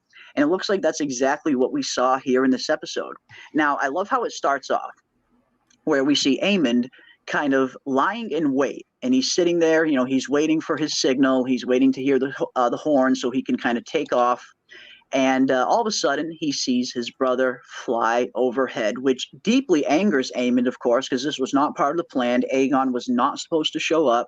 But then I feel like a light bulb goes off in Aemond's head where he feels, okay, this idiot was not supposed to show up, but now that he is here, maybe I can use this to my advantage. Because it seems like Aemond was supposed to enter the fight far earlier, but he holds back. He even tells Vhagar, hold on, not yet.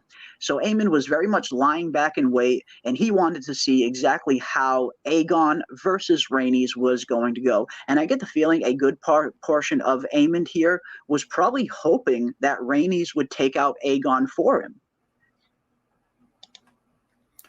Yeah, he's made. I mean, he's made no qualms about and thinking he's the better brother. Yeah, the same way Rhaenys had to have being the queen that never was on her mind. He's a heartbeat away from the crown himself. So yeah, yep.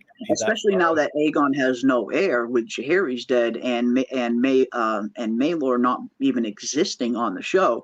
Now Aemond truly is the next in line to the throne. Yeah, and I mean Henry Remus brought that up also earlier, but and I had mentioned that I think that's why Maelor isn't in the show because because they do have to pick sides. Having Maelor in the show and then having what happens with Maelor happen, it'll make people soften on Aegon again, and I think they're gonna keep Aegon in the the villainous mode. Although he is going to be he's going to be in the healing mode in Milk of the Poppy mode for the foreseeable future. Yeah, he's going to be laid up. He is going to be laid up. And definitely let us know what you guys thought. What did you think about this scene in particular? How did you think this whole scene went down with Aemond taking advantage of the situation and really kind of taking his brother off the board in so many ways and not really feeling bad afterwards? How did Aemond get to Rook's Rest before Aegon? I think it's because he left far before him. At one point, when they are in the council chamber, we see them discussing the plans, and then it seems like we see all those scenes where Aegon is still in the Red Keep. He's still talking to Alicent. He's pussyfooting around. He's very bummed that no one's taking him seriously. They have one more council meeting actually, and Aemond isn't in attendance for that council meeting, but Aegon is. So it just seems like Aemond left King's Landing way before Aegon did, so he would have enough time to kind of hide himself in the woods outside of Rook's Rest. So it just seems like Aemond just left way before Aegon did. And I think Cole knew that, right? Because he was, when they just finished with the Darklands and Yes, Cole the other receives guys, that message. Yep. yeah, Harrenhal's to the west, and he said, no, we're going to stay along the coast to the northeast. Indeed, it is. Right, Yes, that was pretty much the plan. And Cole's very much keeping everything close to the chest. He's not filling in, Sir Gawain Hightower. He's not letting him know any of his plans. So much to the point where him and Gawain start to kind of clash a little bit. When Gawain's saying, "Wait a minute, this is a siege. We should wait till nightfall and then begin the siege." And Cole's like, no, we're going now in broad daylight because the siege was never the point. And that's the thing. The siege of Rook's Rest was just one big ruse in order for the Greens to lure a dragon into the battlefield so Aemon could take it out. The Greens don't give a damn about Rook's Rest and never did. Rook's right. Rest only served the purpose as an ambush. They do not care about Rook's Rest. They did not care about this siege. This entire charade was only to lure out one of Rhaenyra's dragons so Aemon could take it out with Vhagar. And they did succeed. Yep. And you notice, I mean, and again, a slap in the face to the Team Green, but Cole got KO'd and basically was unconscious. And that, again, that's another thing that wasn't in the book, but he was KO'd and then watched as the other guys stormed the breach after there was a breach made in the castle walls. So it was like, he got another slap in the face. So anybody the Crispin haters can relish that too, that he got he got KO'd while all the glory was won he got by knocked somebody else. out good and proper. Yeah, it serves him right. Serves him right. Are there any other battles scheduled for season 2? Yes. We have heard from Ryan Condal that they filmed 2 major battle sequences for season 2. Rook's Rest obviously being one of them. The other one, we're still trying to figure out what exactly that is. It doesn't seem like they're going to get as far as the Gullet in season 2. So I'm really looking forward to seeing what this second battle is going to be. There's so many to choose from, or it could potentially be a show-specific battle that might not even be in the book. But Ryan Condal has confirmed they did film 2 major battle sequences in 2 different episodes. So this was one of them, and we will be getting one more, probably a little bit later towards the end of the season. But yes, we do have another big battle sequence to look forward to. And I agree with this as well. Aegon was set up to fail since the day Viserys closed his eyes. And even before that, I would say, even long before that, Aegon was kind of set up to fail because he was never meant to be king. We saw how Viserys was with Rhaenyra very early on. From the second that Viserys realizes that he is going to name Rhaenyra as his heir, because before that, Viserys spends 30 years trying to have a male heir. He's him and his wife had countless stillborns and countless miscarriages. Viserys was very much trying to have a male heir his whole life until he realizes that he doesn't need a male heir. He's got Rhaenyra, and Rhaenyra could turn out to be every bit a good ruler as anybody else. So once Viserys realizes that, he totally starts bringing Rhaenyra with him to small council chambers, to meetings. He's very much preparing Rhaenyra to be queen one day. And that preparation is something Aegon never received. Aegon went his entire life thinking he would not inherit the throne. Hell, he never even wanted to inherit the throne at first. And we saw it in the way that he lived his life. He was very lackadaisical. He didn't take anything too seriously, didn't have much discipline, and he was never really taught to ascend to this position. So that's a big difference between the two. And I definitely think that, yes, a part of Aegon was kind of set up to fail right from the beginning because he was never prepped for the position like Rhaenyra was. Or at least that's kind of how I see it anyway. I hope this Daemon storyline ends soon. They're making him a laughing stick and totally wasting Matt Smith. And I did remember before the season started, Matt Smith said in particular that we're going to see a weaker Daemon in season 2. And I thought that was very interesting for them to describe it that way, because if anything, Daemon should kind of be at his most savage right about now. Whereas once we get a little bit closer to the end of the Dance of the Dragons, that's when we see, at least in the book, that's when we start to see a little bit more of a weary Daemon, a Daemon that's been alive for just far too long and kind of just wants it to end at that point by the time they get to the God's Eye. So I thought that was a very interesting choice of direction in terms of them portraying this kind of Daemon this early on. I was very much expecting to see this kind of weaker version of Daemon, as they describe it, in later seasons. But I think it's very much tied to Daemon's past deeds catching up with him. And that's something even Matt Smith has kind of touched on in some of the behind-the-scenes features, where Daemon will be reconciling with a lot of his past deeds this season. And I feel like we're seeing that. We're seeing these visions, these weird hallucinations that he's having while he's at Harrenhal, and they're all kind of showing him his past deeds and his past sins, whether it's showing him the influence he had on young Rhaenyra and kind of shaping Rhaenyra into the person she kind of ended up being. Daemon had a huge hand in that. Then, of course, we see the tragedy of Blood and Cheese, Daemon actually seeing the results of his actions, actually seeing the severed head of young Jaehaerys in that dream. And I feel like these are the moments where Daemon, it's finally starting to sit into him that he's done some heinous things, and he's going to have to reconcile for that throughout season 2. But Matt Smith also did mention that Daemon does get over this, and then he does end up finding his way back to Daemon Targaryen, the rogue prince that we all know and love. So while, if anyone isn't enjoying the Daemon Harrenhal storyline for now, I promise you, don't worry, he will definitely he will definitely be back to the good old rogue prince that we know and love very, very soon. Yeah, But I'm actually enjoying it. Yeah, and I think Alice Rivers. Yeah, I think Alice Rivers is kind of like, kind of guiding him. And, and I mentioned to Vanessa that, that one line that she had about, you're going to need your sleep if you're going to get this if you're going to win this place to your side. Yeah. And very so eventually, but man, I am definitely on board with you, Vanessa, as far as I don't like the shit where you like somebody drinks something and then wakes up in the middle of the conversation with who the castellan of Harrenhal, and then the other lord, the kid. I was like, I don't like it when somebody, you drink something and then you're entirely somewhere else, but it's not a hallucination. He's like physically not somewhere else. Although it was kind of weird when he hallucinated Baela with the drink, not Baela, his old wife Lena. Oh, see, man, those wigs get me so messed up. Well, no. Okay, I thought it was Baela. I had to take a double take myself because it almost looked like they had a totally different actress playing Lena.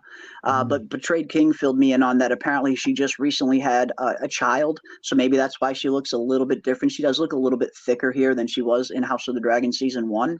But yes, this is actually Daemon's first wife from season 1, the sister of Laenor, good old Laena Velaryon. Okay. So he's seeing a lot of his past deeds. I mean, we saw how his relationship ended with Lena, and very much ended in tragedy, with Lena pretty much just having Vhagar Dracarys her ass because she didn't want to live anymore because she knew that, her time was up anyway. So yeah, Daemon is, all of these things are hitting Daemon all at once. And I totally understand if people want to see, the rogue prince Daemon back. I do too myself. But in terms of this Daemon, I guess I'm just enjoying it. I guess I'm enjoying going along for the ride because I know this Daemon isn't going to last too long. He very much will be back to the rogue prince that we all know and love soon. So while these scenes are happening, I'm kind of enjoying them. Maybe it's just because I'm a huge book nerd at the end of the day. And anytime I see anything that even has a slight hint to do with weirwood magic, weirwood paste, which I very much think we see in this episode, we see Alice Rivers making that weird concoction for Daemon. Yeah. And I would bet money. I would definitely bet money that was weirwood paste. Because it looked like an organs or something, and she licks her hands, and it's like, oh, what the fuck? Yeah, I think you're right. Judging by the color of it, I mean, weirwood paste is very much known to kind of look like blood when it's kind of whipped up, and it's very much known to kind of induce visions at times. So it looks like Alice Rivers was, concocting a little bit of a weirwood paste here for Daemon, maybe an attempt for him to kind of unlock that third eye, so to speak. But for me, whenever I see scenes like this, I absolutely love them. And again, it might just be tied to me being a huge book fan at the end of the day, because the book has so much of this stuff in terms of what the weirwoods are, how important they are to the overall story, how powerful the weirwood trees are, what they represent. I love all of that. It's all tied to the old gods and to the Starks and to the North, and that is the aspect of A Song of Ice and Fire that I love the most. I love House Stark. I love everything happening in the North, the wargs, the green site, everything that is going on with the Weirwoods. That's always been the most interesting part of the story for me. So maybe it's just my bias, but I've very much been enjoying these trippy Damon scenes and him kind of having to reconcile with his past deeds and really kind of, this is the first time I think Damon has had to really look inside himself to see not only who he is, but who does he want to be going forward. And I get the feeling that a lot of these events are going to shape Damon going forward.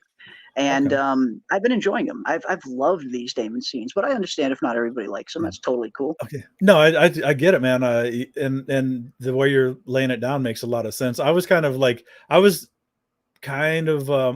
seeing it more in terms of, because Harrenhal is known to be haunted, but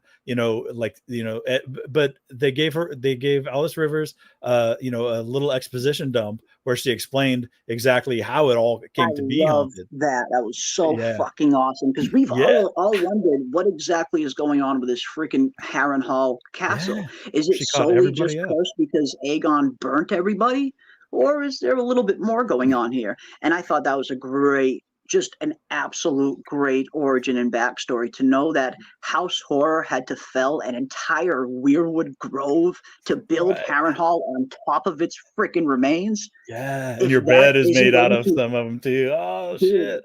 If that isn't going to anger the old gods, nothing will.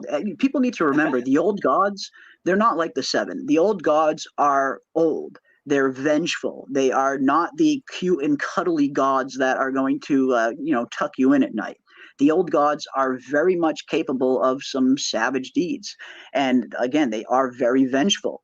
So I think it just makes perfect sense. If Harrenhal was built on top of a Weirwood Grove, it makes perfect sense that this land is kind of stained from that point on and is cursed, for lack of a better term. I loved that explanation. Yeah, and Alice is if a Scottish accent became human form, that's she said she's a barn owl. I think she's a Scottish accent turned into human form. I like her though, man. I dig that character, and I can see her kind of like the tendrils of her, getting into Damon's mind too. So I understand, and I totally understand Vanessa wanting to see the more like you said, the Rogue Prince come back. And see, here I am. I've already changed my, I started on board with it, and I get it. And, but I think I do think it's going somewhere.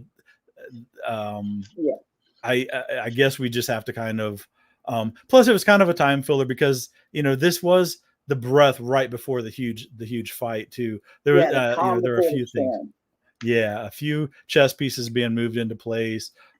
Just like the scene with Alicent and Aegon. All those things needed to take place. The High Valyrian scene with Aemond and Aegon, and then Alicent and Aegon. Those things needed to be in there, even if they weren't dynamic, just to set the stage for the power for what was to come. Yeah. And that was the one thing I feel like this episode did beautifully that maybe some of the episodes didn't nail quite as well, was not only the pacing was great in this episode, but the setup, the way that they set up the Battle of Rook's Rest.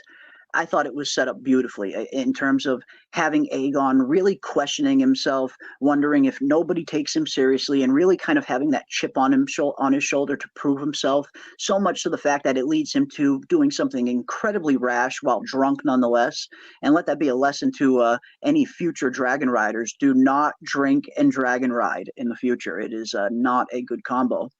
But in terms of the High Valyrian scenes, like you said, I definitely want to touch on the very beginning, the very first scene that we see in episode 4 in terms of Daemon and the younger Rhaenyra. But first, we got a $9.99 super chat from Crazy Mad, my friend. Thank you so much, Crazy Mad, for the $9.99 super chat, my friend.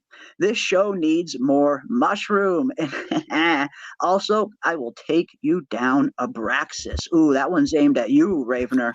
I can handle the mushroom stuff, but that other one, that's your bag. Yeah, I have my debut as the villain on Saturday in a Dungeons and Dragons game. Our friend Dana Marie is running, And I just did a quick cameo as the villain, so I got to call people fools. Yep. You fool. No, that should be fun. I think you guys are gonna have a blast there, and it looks like Dana is crafting a very interesting D&D campaign. So that's awesome. That's awesome. I'm gonna learn to play one of these days, and I will join eventually. But I know nothing about D&D yet. And thank you, thank Crazy you so Matt. much, I appreciate Crazy it.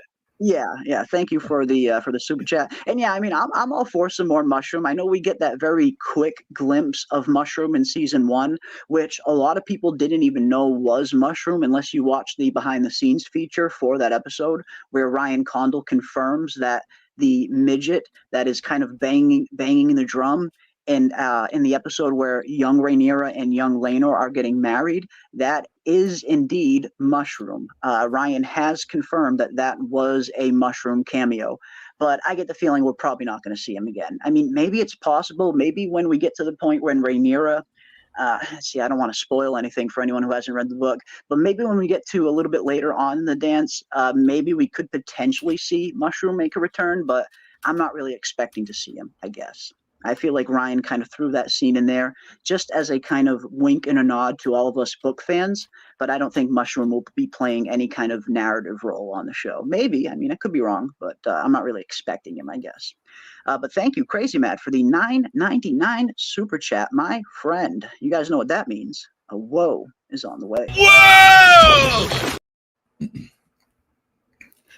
Is on the way. Now, another scene I wanted to talk about, and in particular, this very first scene, the scene that kicks the episode off, because I have the translation, the High Valyrian translation. They don't translate all of the High Valyrian that young Rhaenyra says to Daemon, but some very clever people who are very fluent in High Valyrian went and translated everything that Rhaenyra was saying to Daemon in this scene. So we're going to play this clip, and then we're going to talk a little bit about it. I'm going to talk a little bit about it.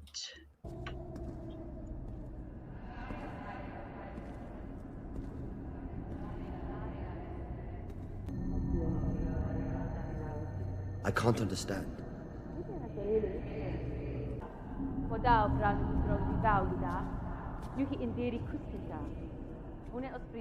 Speak plainly.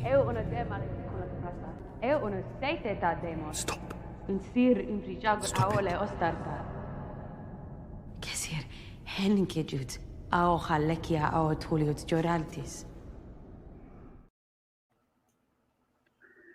There it is, folks. Now, just off the bat, it's really awesome to see Millie Alcock back on the show. I feel like she paved the way for Emma D'Arcy to take over as Rhaenyra. Without Millie Alcock, we don't have Rhaenyra. So I really much appreciated her role on the show. I feel like she really did a phenomenal job at the younger version of Rhaenyra, the Realm's Delight, as it were. So I'm really glad that they're finding some ways to kind of bring her back in some small cameo scenes every now and again. It's cool to see Millie Alcock again. And I must say, she looks pretty good in Viserys' Crown. We never saw Millie Alcock in The Crown. Every time we saw Millie, she was very much Princess Rhaenyra. So it's very interesting to see Millie Alcock with the series crown on. It fits. It looks well. She wears it well, I must say. Yeah. But this was a really great scene. And again, we're seeing some of Daemon's kind of guilt bubble to the surface, where there has to be a part of Daemon deep down that must feel a little bit guilty in terms of the influence that he kind of exuded over Rhaenyra, especially younger Rhaenyra in particular. And I think he is kind of having not some regrets, but I do think he maybe wishes he could have done some things differently in the past, considering how things went and how some things played out. I think Daemon is definitely dealing with a ton of regret. I feel like regret and remorse and guilt are the themes for Daemon's character, at least during the first half of season 2. But I actually really enjoyed the scene. It was cool seeing Millie again. It was cool seeing this interaction, and then to see freaking. Unfortunately, I couldn't show it on the stream because the channel might get struck. But to see this scene end with Daemon just taking freaking her head right off was absolutely wild. And then to see that the head was still speaking, I loved it. I loved everything about this scene. This was a really fun one. What did you think about this? Yeah, absolutely, absolutely, and again, yeah, like you said, I was glad to see her too. I liked her as Rhaenyra better than the adult Rhaenyra. Now the adult Rhaenyra is growing on me. At first I for some reason I didn't care for her. That's part of what pushed me towards the Greens, because I liked Alicent better than adult Rhaenyra. But yeah, Oh Millie wow. Alcock is such a kind of a, she does so well with it. And I'm gonna when I do the rewatches, when I check out a few past episodes, especially these ones where Damon is up in his mind, I am gonna look at it in terms of that, in terms of the regret. And I'm gonna try to put it through that lens. Because like I said, it wasn't hitting home for me, because I wasn't like thinking of it in those terms. I was really kind of trying to figure out what they were going for, and I wasn't getting it. But yeah, I think again, the puzzle pieces will fit together, and then everything will make a lot more sense. um Yeah. but the thing is, it didn't take away from the enjoyment though, man. I've been digging these, I've been digging this all the way through. I really am happy that we got the beautiful Rooks Rest stuff. But yeah, all this stuff building up. And and again, I was just thinking of it in terms of Harrenhal messing with this guy's mind. Uh, I didn't put the other part of it, like all of Damon's bad decisions and all of Damon's negative influences on people. It didn't dawn on me that's how the haunting was manifesting. Mhm. So yeah, man. And he Yeah, yeah I'm he pulled enjoying that it. sword out so quick too. He did not hesitate. He did not hesitate. And it's funny too, because even Matt Smith describes it in the behind the scenes as, the idea of hurting Rhaenyra, especially younger Rhaenyra, is a completely alien concept to him. So it's interesting to throw Damon into these situations where he really kind of has to confront his emotions, where he doesn't really have to do that, a lot of the times. Damon definitely seems like he's one of those people who can kind of compartmentalize, push his emotions down, not really deal with them. But in these last two episodes, whether it's the Curse of Harrenhal, whether it's the Weirwoods, whether it's Alice Rivers, or a combination of all three, we are seeing all of that stuff that he has pushed down so much. We're seeing it finally bubble up to the surface, and he has to deal with it for the first time. And I think overall, he will come out of this a stronger character after it's all said and done. But isn't Rhaenyra supposed to be fat? Yes, she actually is. Not yet. At this point in time in the Dance of the Dragons, not yet. But once we get to a later portion of the Dance of the Dragons, it's so hard not to spoil stuff, especially for people who haven't read the book. But in terms of some of the King's Landing stuff that happens with Rhaenyra later on, that is when Rhaenyra starts to get a little bit hefty. And that is very specific in the books, that Rhaenyra starts letting herself go. She starts indulging herself on sweet cakes and sweet meats a lot.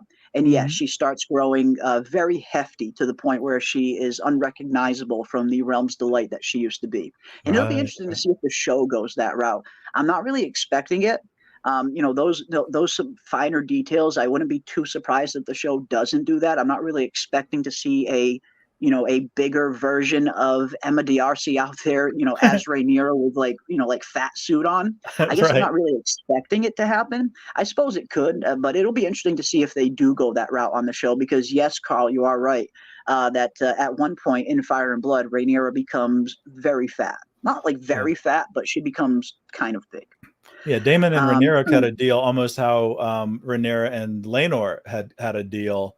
He slakes his appetites, where he can, and then they said, she slaked her appetites with actual yeah, food. they, yeah, they kind of have an understanding where Rhaenyra is kind of okay with Daemon sleeping with Massaria, and Rhaenyra indulges herself with, like you said, with the food and the sweet cakes and all of that, and she becomes a little heftier.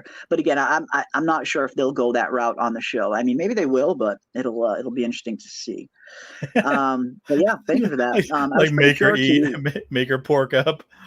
Yeah, maybe they'll make her pork up. I guess we'll see.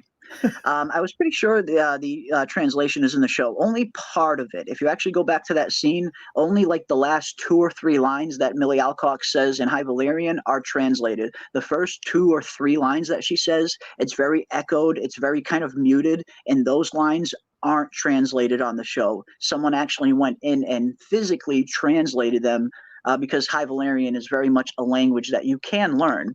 And I do have the official translation right here, and we will take a look at it. We will take a look at the official translation. Now, it starts off where when we can't understand what Rhaenyra is saying and when it's kind of muted, it starts off with young Rhaenyra saying, "It's been said that Targaryens are closer to gods than men."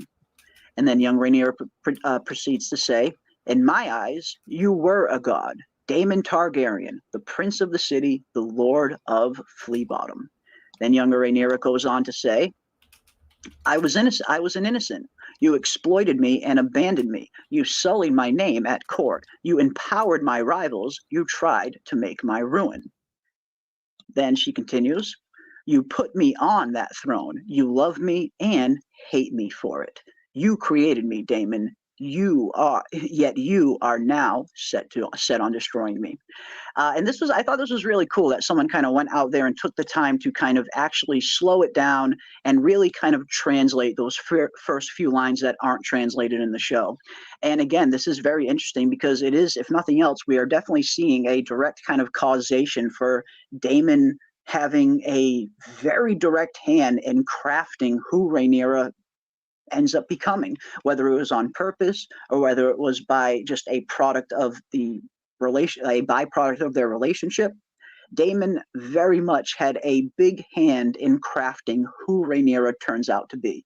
And again, this is just another one of those things that Daemon is going to have to kind of be dealing with in season 2 in terms of a lot of the things that he's going to be guilty of, feeling that guilt for the first time. Again, I really feel like Daemon kind of pushes all of these emotions down. And now that he's at Harrenhal, whether it's the Weirwoods, Harrenhal, or Alice Rivers, now we are finally seeing all of this stuff bubble to the surface. But I just thought that was really cool that someone actually went out there and translated some of the lines that weren't translated on the show. Nice dedication. Big shout out to whoever did that. Big shout out. But I like the scene. Again, I mean, I know not everybody likes the weird Daemon stuff, but again, maybe it's just my bias from the books. Because the book is very much, very heavy in terms of weird kind of weirwood and green seer visions and stuff like that. But I'm enjoying it. I very much enjoyed the Daemon scenes. And then he wakes up and he sees blood on his hand. And I'm like, for a second there, I thought, holy shit, did he actually wake up with blood on his hand? And then a second later, we look and it's gone. So it was just kind of just like a byproduct of the hallucination or the dream that he just had. But I'm enjoying these. I really like seeing Daemon in this vulnerable spot. Daemon is one of those characters that he's always kind of sure of himself. He's always on very solid footing. He always goes into any situation that he's in with a plan ahead of time. He's never kind of just going off half-cocked. So I really like seeing Daemon in this vulnerable spot. We're really seeing Daemon kind of be stripped bare and him kind of have to deal with this stuff for the first time ever. And I like that vulnerable side of Daemon. I don't think it'll last very long, but I do think Daemon will come out a stronger character for it. But let us know in the comment section, what did you guys think of the Rhaenyra and Daemon scenes? Bernie says, I think he loved that version of Rhaenyra. I think he married older Rhaenyra out of duty to the crown. And honestly, Bernie, I think there might be a little something to that. When I think about the relationship that Daemon had with younger Rhaenyra, it seems like Daemon and younger Rhaenyra they just had a different relationship. It's just, I can't quite put my finger on it, but something about Daemon and younger Rhaenyra, it just seems like they had a little bit of a different bond, maybe a little bit of a closer bond even. Whereas Daemon and older Rhaenyra, I feel like they definitely love each other, but I feel like, a step has missed there. Something about Daemon and younger Rhaenyra, maybe it's just the chemistry that Millie Alcock and Matt Smith have on screen. They seem to have pretty good chemistry. But yeah, it just seems like there's a different kind of aspect to his relationship with young Rhaenyra versus his relationship with older Rhaenyra. Oh yeah, and a lot of it was the how much she idolized him and that kind of stuff too. The younger version. I think the shine wore off by the time they got older. Maybe could be that. It could be that. And yes, he's partially to blame for Laena's death as well. And I think that's why he's seeing Laena in that scene as well, where yes, he definitely, he's got a lot to reconcile with. I mean, maybe he might not have seen himself as having partial responsibility for Elena's death until now. But yes, I absolutely agree with that. He's got a lot of stuff that he's going to have to face. I'm so glad to see Aemond more than just sit a few minutes. Yeah, we finally got to see Aemond in action. The first three episodes, Aemond is very reserved. We don't get a whole lot of screen time with Aemond in the first three episodes, but this was definitely his episode to shine, for sure. For sure. Everyone is playing Age of Empire while Damon is still playing Silent Hill 2. That's a good way of playing it. That is a good way of putting it. But remember, man, we're watching a George Martin story. So whenever somebody gets a lot of screen time, whenever you start liking somebody, you know they're not long for the world. Yep. Never get attached.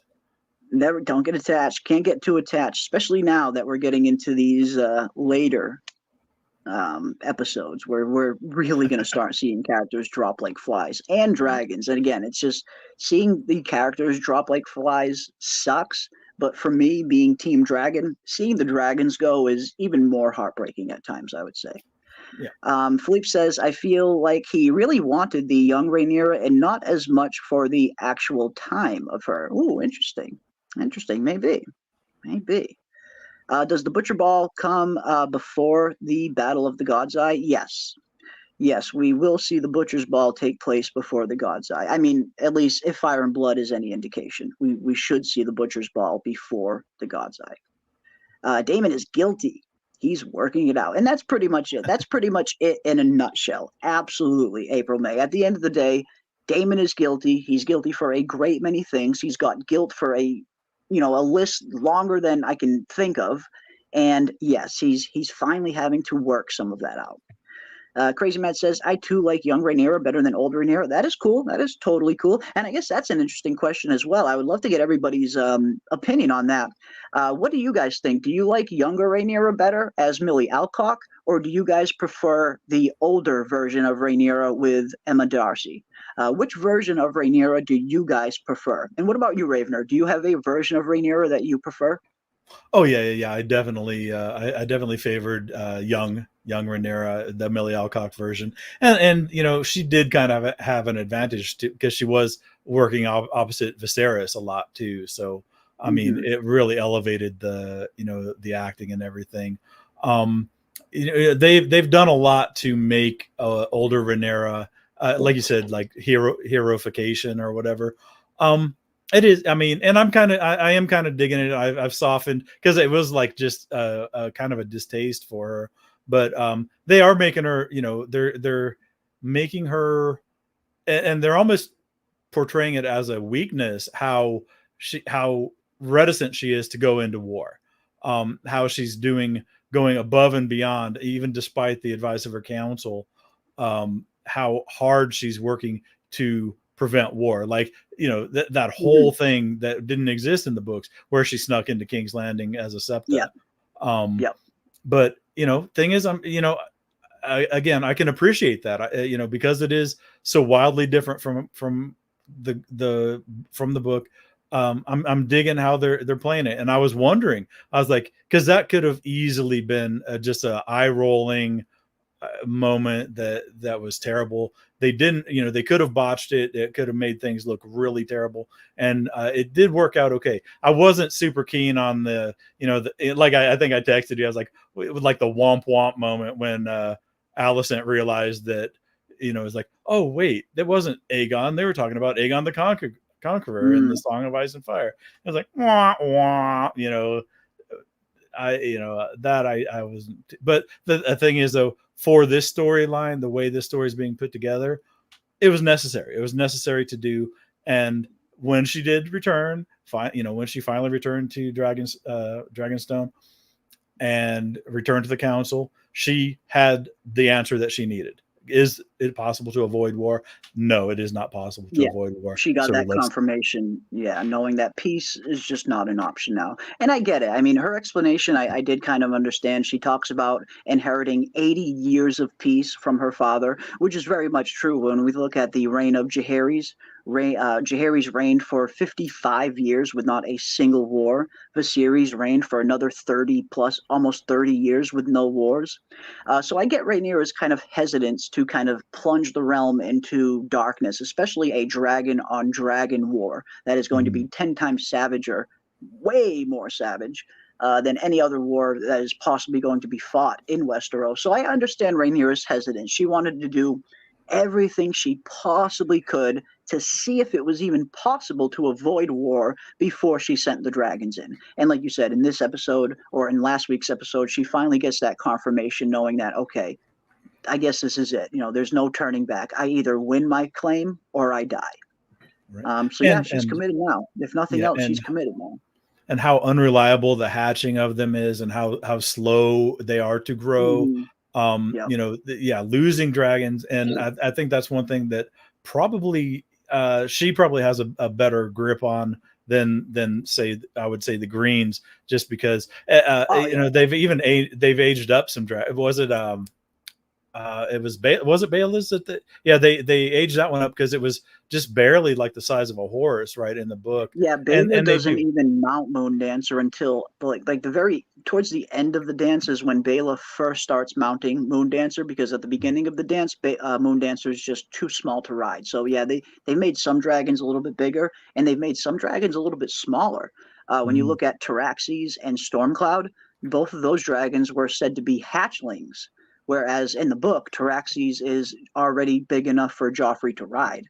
Right. So yeah, they're aging up some dragons and they're aging down some other dragons, it seems. Yeah. And they go from that, you know, they go from like hatchling where they can't do anything to essentially you can ride them. They're a mount, but they'd be worthless for combat. And then, you know, eventually they develop into combat ready. So yeah, they've had to speed some of those guys up to get them combat, you know, at least so they don't get, you know, because something, you know, rideable but not combat and not fightable. I think they're moving some of them up. I mean, obviously for this show, they can't just have like, oh yeah, here's a dragon. She can fly from place to place on it, but can't do anything with it. No, they're all going to be fighting, I think. Yeah, I think the majority of them will be, for sure. I think we're going to see a different version of Rhaenyra now that people may start to, one that people may start to like now. I never disliked Rhaenyra myself personally. I think I like Rhaenyra as a character, and I can understand the dilemma and the position that she has been put in. It's not easy. I mean, here she is. She has been named the proper and rightful ruler, the rightful heir from her father Viserys. And then as soon as her father dies, to see all of these people around her kind of turn on her, people that she once probably counted as allies, like Alicent and the High Towers and the small council members. So I definitely don't envy Rhaenyra's position. She has been put in a very tough spot in terms of trying to defend her claim, where it seems like almost everything is working against her in terms of legitimacy issues. So yeah, I like Rhaenyra's character. I know not everybody does, but I think Rhaenyra is a very interesting character, and I think they're going to continue to kind of peel back those layers on Rhaenyra as well. Okay, though, in the Burning Mill, when Helaena brings in a little bug cage and sets it down, did anyone notice what the fuck was actually inside that cage? They touched on that a little bit in some of the behind-the-scenes features and one of the documentaries, the Inside the House That Dragon Built documentaries that they do for every episode. And apparently it's just Helaena collects insects, spiders, little insects. Apparently that's what it's one of Helena's hobbies. She collects weird insects, apparently. So I imagine that's what was there. In my opinion, the meeting between Alicent and Rhaenyra wasn't a good scene. And I know a lot of people actually didn't like it. I really enjoyed it myself personally. I mean, maybe not the scene itself, but in terms of what that scene represents and the lasting consequences that scene is going to have on both of those characters, I thought it was some of the better character development that I've seen on the show in terms of just planting that seed of doubt in Alicent's brain. Now, so much of Alicent's character is based around her faith. She fully believes that she is doing the right thing, that Aegon was the rightful heir because Viserys chose her. She is so certain in her belief that now that seed of doubt has been planted, I think we are going to see Alicent slowly but surely start to see a complete kind of shift in her foundation and in her faith, whereas she's going to have that seed of doubt planted, and it's going to continue to grow in terms of, what if I did really make the wrong choice? What if I did misinterpret what the series was saying there? So in isolation, I actually really enjoyed the scene myself personally, and I know not everybody did, but I loved it. I thought it was some really good character development, setting up that doubt in Alicent's mind that she really didn't have before. Her faith was kind of very unshakable before that scene, and now I think we are going to see her faith continue to get shaked. And with Rhaenyra, I think that scene was the validation that Rhaenyra needed to hear as well, because Rhaenyra has been hearing from the Greens ever since this whole war started that no, Viserys didn't choose you. Viserys changed his mind at the last minute.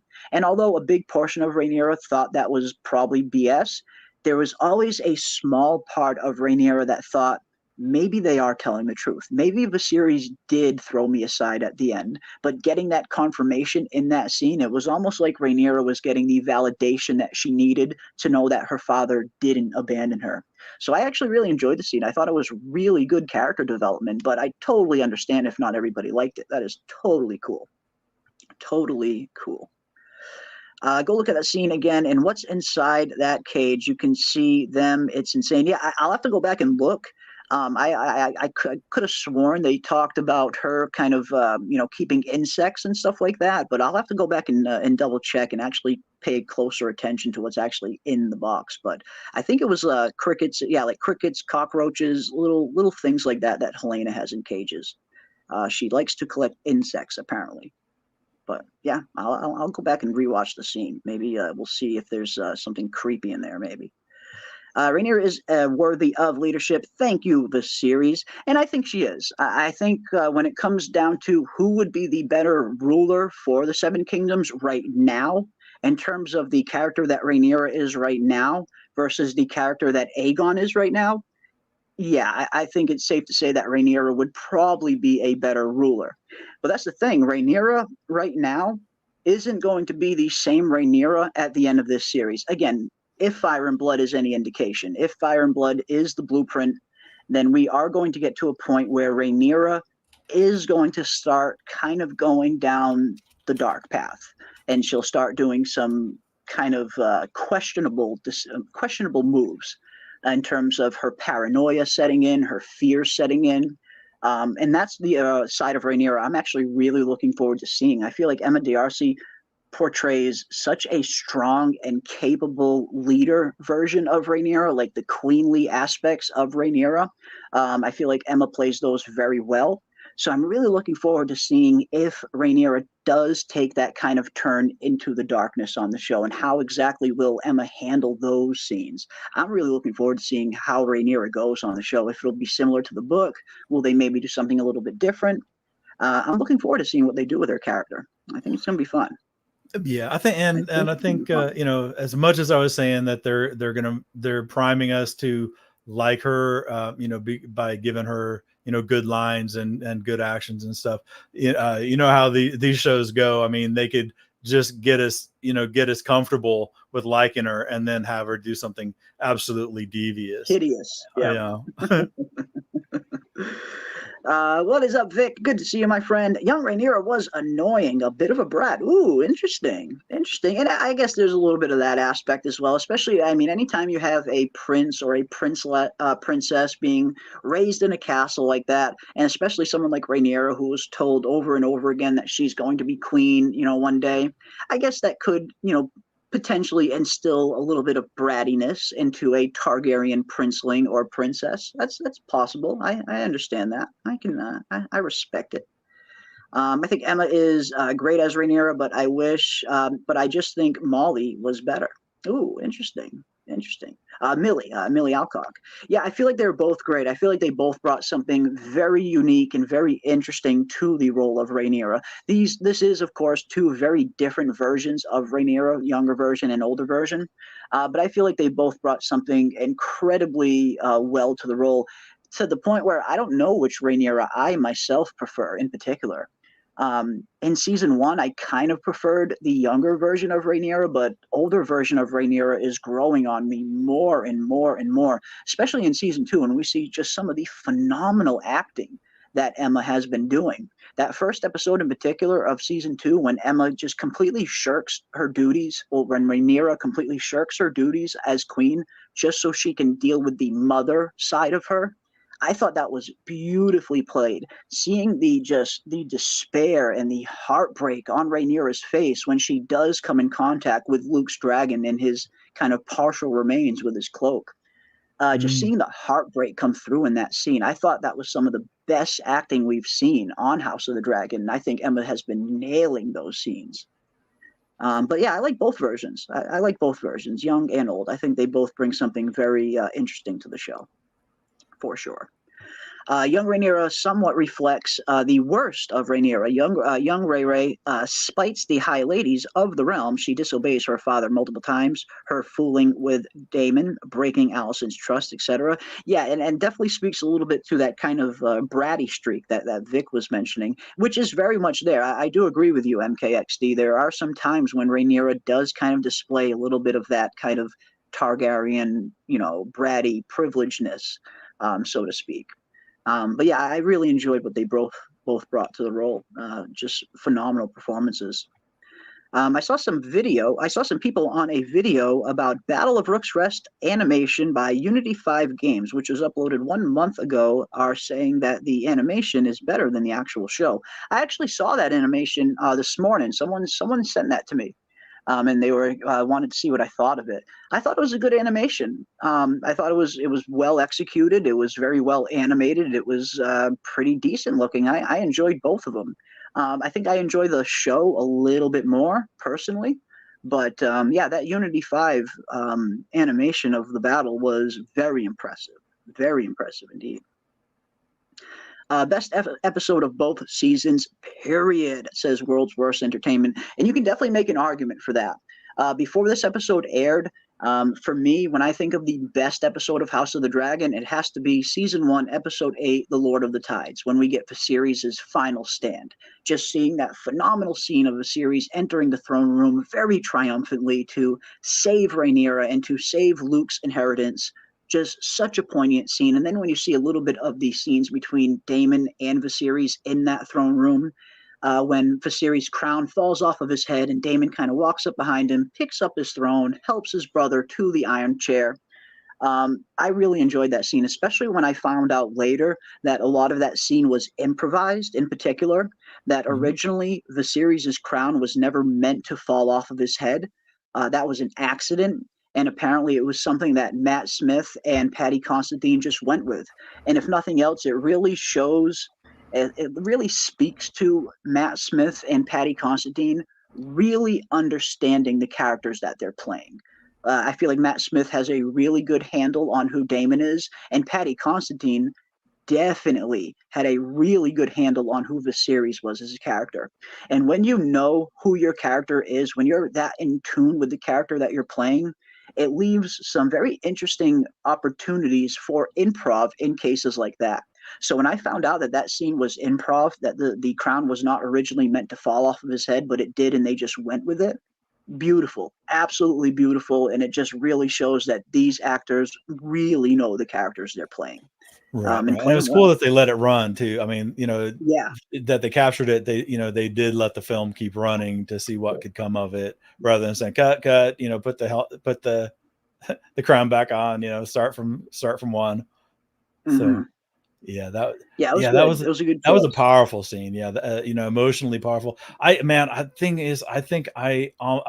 almost agree though that this might have been the best episode, just because of the finally it paid off. Almost, the thing is though, man, I like dragon fights. I liked I like Luke and Eric's getting chomped too, but I like anything that Vagar's in. So other than man, I'm a Vagar fan. So that's a tough one. Do I think this is the best one of the 2 seasons? It's tough. Yeah. I mean, I gave both of those episodes, I think, a 9 out of 10. I think those are the only 2 episodes that I rated a 9 out of 10. The Viserys episode in season 1, Lord of the Tides, and this episode. I think these are the only 2 episodes I can think of that I gave 9 out of 10s to. Which one do I like better? I don't know. It's hard to say in terms of like spectacle and action. Obviously, I definitely prefer this episode, and we did finally get the title to the episode, which is entitled the Red Dragon and the Gold, which of course is the chapter title to this portion of Fire and Blood. The chapter that the Battle of Rooks Rest happens in the book. That chapter title is called The Red Dragon and the Gold. So that's what the episode title ended up being for this. But in terms of just if I'm looking for a really nice spectacle episode where I'm looking for some really good action, I would probably go with this episode. But if I'm looking just for some sheer good acting performance with some just phenomenal dialogue and just great performances overall, I think I might lean a little bit more towards season 1, episode 8 and The Lord of the Tides. But both of them, these are definitely my two favorites, though, hands down. Which episode was the one that had the feast where Viserys he took off his mask and said, "I want you to see, your grandfather." Season 1, episode 8, that one that I was just mentioning. Oh, okay, yeah. Then okay. See, I was thinking of it in terms of the throne room scene with Daemon, but if that is part of the other one, oh my god, yeah, I would not fight you on that, because that scene, again, Aemond, the toasting the two boys, clever and strong, or what. I was like, oh shit, these 3 strong boys. Such a good episode, man. Again, that episode has some of the best written dialogue I've ever seen in a TV episode. Like, the dialogue is so good in that one. The performances are so good. We're finally getting to see these older versions of Aemond and Aegon, really stepping into their characters for the first time, really. So yeah, for that reason, that episode holds a very special place in terms of my favorites among the fandom. But yeah, it's hard to choose. I like both of these episodes for different reasons, I guess. Yeah. I wouldn't fight you on that. Yeah, I mean, I guess, as far as acting, as far as powerful scenes, I would go with, like you said, season 1, number 8. As far as this one made me happy. This one made me happy. Yeah. Just because finally something got going for this season. It was very fulfilling. Like, seeing this episode now, especially after the first 3 episodes being, again, I liked the first 3 episodes. I thought they were all good. I don't think I rated any of the first 3 episodes lower than like a 6. I think 6 out of 10 was my lowest rating. I think that was episode 3. But I still enjoyed all 3 episodes. I had some issues with some of the pacing at time, but I still very much enjoyed watching them. But yeah, this episode, it just hit on a whole other level, where it had that very satisfying and very fulfilling feeling, where you get that climactic battle and it pays off, and it was actually worth the wait. This episode, and they did Rhaenys right too. They didn't do her wrong in any kind of way. I mean, she went out. Yeah. Right. Justin White, Aegon is not dead. They didn't resolve it in the they didn't resolve it in the episode, but both Sunfire and Aegon are effed up bigly. Effed up beyond repair. Yeah, they're foobarred. Foobarred, effed up beyond recognition. But yes, they should both still be alive. And if the trailer for episode 4 is any indication, yes, it looks like they did both indeed survive. Or at the very least, it looks like Aegon did survive. I believe we see in the episode 5 trailer, we see one scene of them returning to King's Landing, and it looks like they're carrying Aegon's body in some kind of wooden box. And then we see one shot of him kind of laid up in a bed. So yes, it looks like Aegon at the very least did survive, and I get the feeling Sunfire probably survived as well. Both of these characters have some very important scenes to do later on in the dance, and I don't think Ryan Condal's going to skip that. In Game of Thrones, is Harrenhal this haunted? I don't remember. No, and that was one thing this was one of my big problems with how they portrayed Harrenhal in Game of Thrones. They really didn't nail the aesthetic and the feeling of Harrenhal, nor did they really capture the enormity of it. Harrenhal is the biggest castle in all of the 7 kingdoms, one of the biggest castles in the entire world. And I feel like in Game of Thrones, they didn't really portray Harrenhal as massive as it could have been. Whereas here in House of the Dragon, just in the very first episode of season 1, when the series starts off with the Council of 101 AC, and we get that really nice interior shot of Harrenhal's Great Hall, you really finally get a sense of just how massive this place is. And you didn't really get that scale and size in Game of Thrones. And again, with the haunting, you don't really get that feeling in Game of Thrones. They don't really play up the whole Curse of Harrenhal thing much in Game of Thrones. They mention that Harrenhal is cursed in a few throwaway lines, but they certainly don't portray it that way in any of the scenes that take place at Harrenhal. This definitely portrayed Harrenhal 10 times better, in my opinion, anyway. Just as a book reader, as a huge book fan, this is more of the Harrenhal that I picture in my mind when I'm reading the books, not the Game of Thrones Harrenhal. I feel like they kind of botched it on Thrones. Yeah, But I mean, just when my they, opinion. when something can be mentioned having been haunted, a million times, and it's this place is cursed. Every time somebody mentions it's cursed, it's haunted, blah blah blah. But then it's a whole nother thing to see it in action. So yeah, it Yeah, kind of fleshes out. yeah, I mean, if somebody's a fan of Harrenhal, they're going to be loving these last few episodes. yeah. Yeah, it's freaking huge. It's massive, and I feel like House of the Dragon actually kind of portrayed just the enormity of this place, where Game of Thrones really didn't, not as well at least. And yeah, this was a very interesting scene as well. I saw a lot of comments on this scene in my episode 4 breakdown video. A lot of people talking about this Alicent scene, and for good reason. It was very interesting. Here's the thing: was Alicent pregnant? If so, that was not Moon Tea. It's that crap Lysa took that almost kills her in the book. Oof, interesting, April. Interesting. Yeah, I mean, at least in this episode on the show, it definitely seems like Alicent was taking it because she believed she was pregnant. Now, was she taking it as some sort of preventative? I suppose that's possible, but I don't think Moon Tea works that way. I'm pretty sure Moon Tea is more of an abortion, kind of medieval abortion type thing. I don't know how. I don't know if it works as a preventative. Personally, I could maybe. They don't really go very well in depth on Moon Tea in my recollection. But yes, we do see her taking what appeared to be Moon Tea anyway in this episode. So yeah, it looked like Alicent might have gotten pregnant with Kristen Cole. Sir Crispy Crispin had a crispy bun in the oven, or at least would have.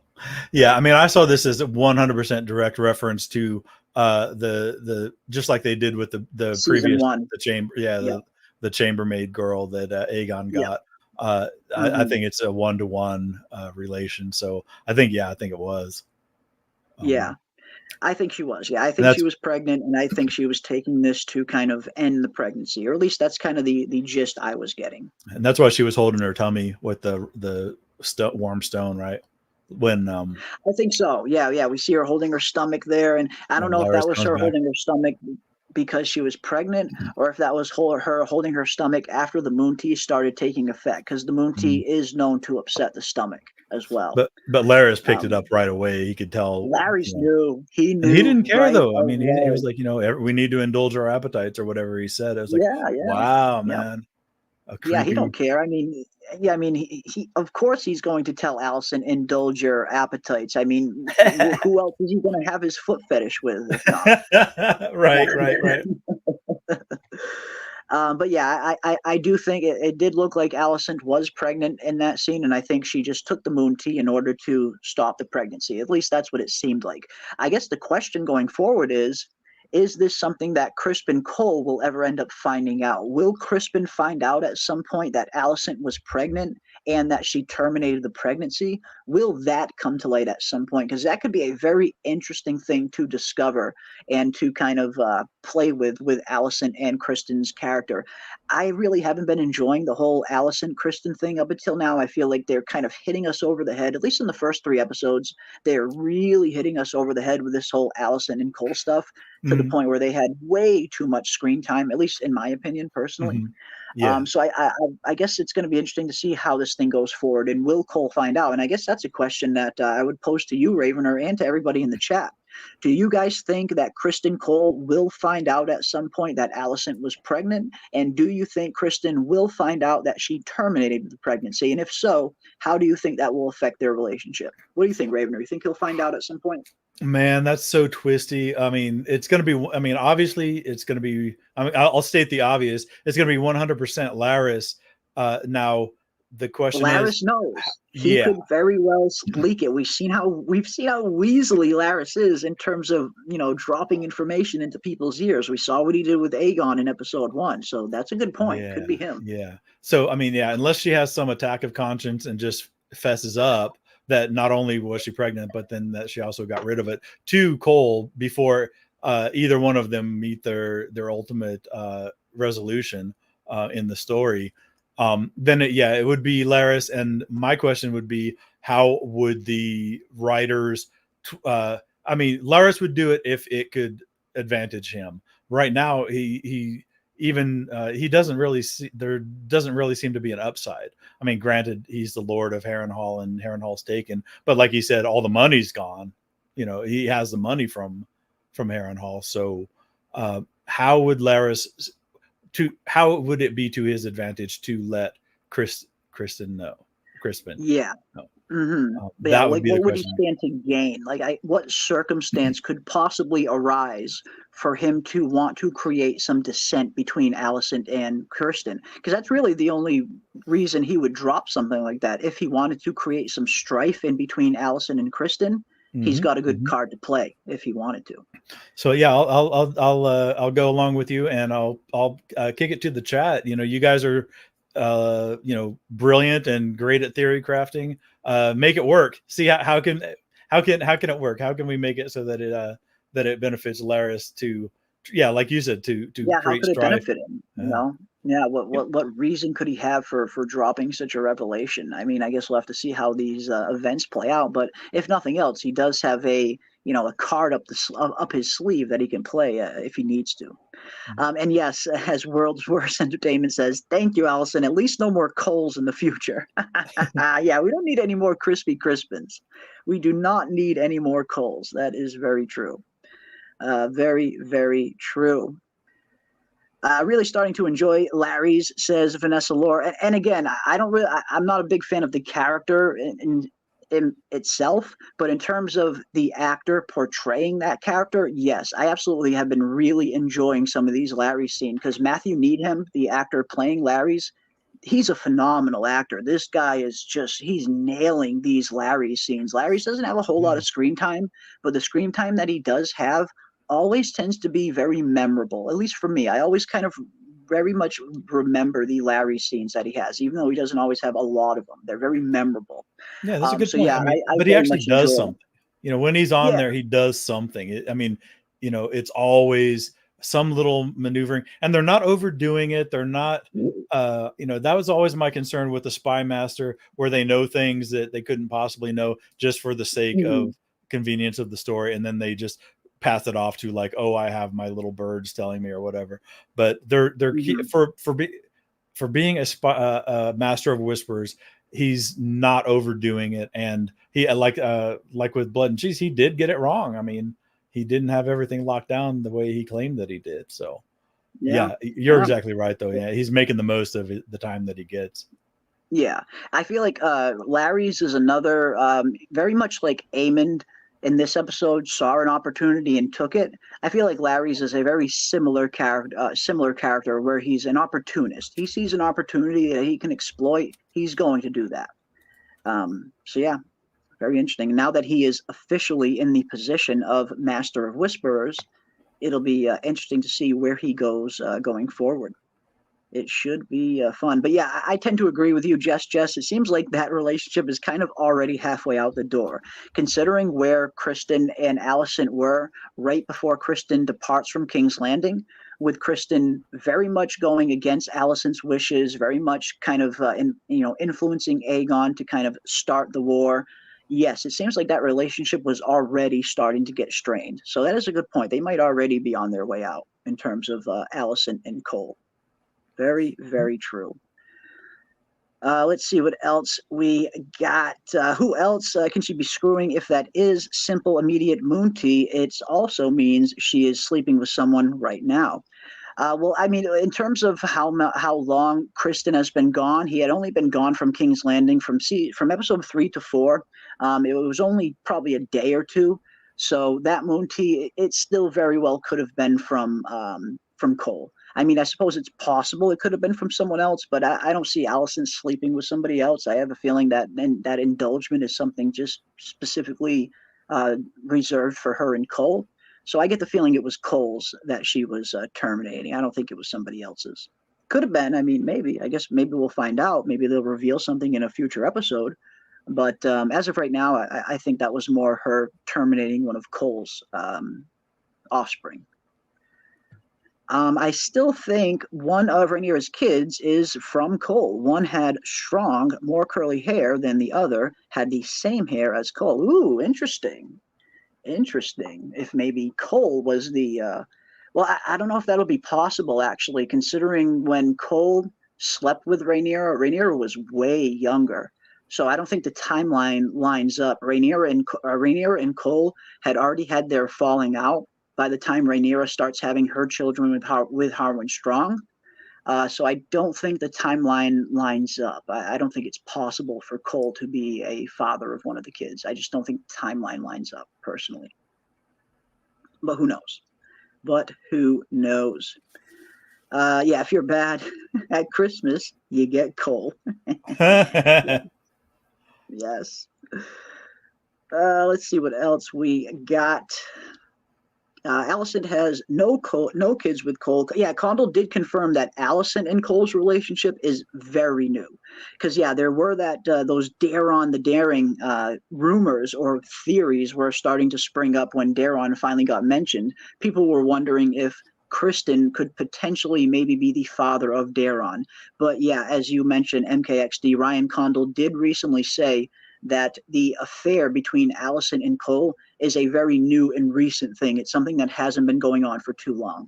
So that kind of makes it impossible for Kristen to be the father of Daron at this point. What's up with the White Worm lurking about Dragonstone? If she's on the council, shouldn't she be present during the meeting? I thought that was a little weird as well. And now that Rhaenyra did kind of officially kind of bring her into her inner circle for the most part, I was expecting to see the White Worm present at the Black Council chambers, but she wasn't. Yeah, she was kind of skulking in the background there. I noticed that as well. I'm not sure why, but I did notice that as well. She's kind of skulking in the background there. Yeah. That I think she's my least favorite character in the show. So I like my brain kind of like blocks her existence out when she's talking. Oof. Yeah, I think a lot of people. I mean, in season 1, the accent of Massaria came under a lot of heavy scrutiny. It seemed like a good portion of the fan base really didn't like the accent that they used to portray Massaria. It seems like in season 2, they've tried to kind of pull back the accent a little bit, but there's only so much they can do. Considering they set that accent up in season 1, they can only stray from it so much. Right. But I do remember that in season 1, so many people didn't like her accent for some reason, and it's a little, takes some getting used to, I guess. Yeah. Yeah. I mean, they were going for something exotic, and I mean, I thought it sounded Jamaican. People were calling it Cajun.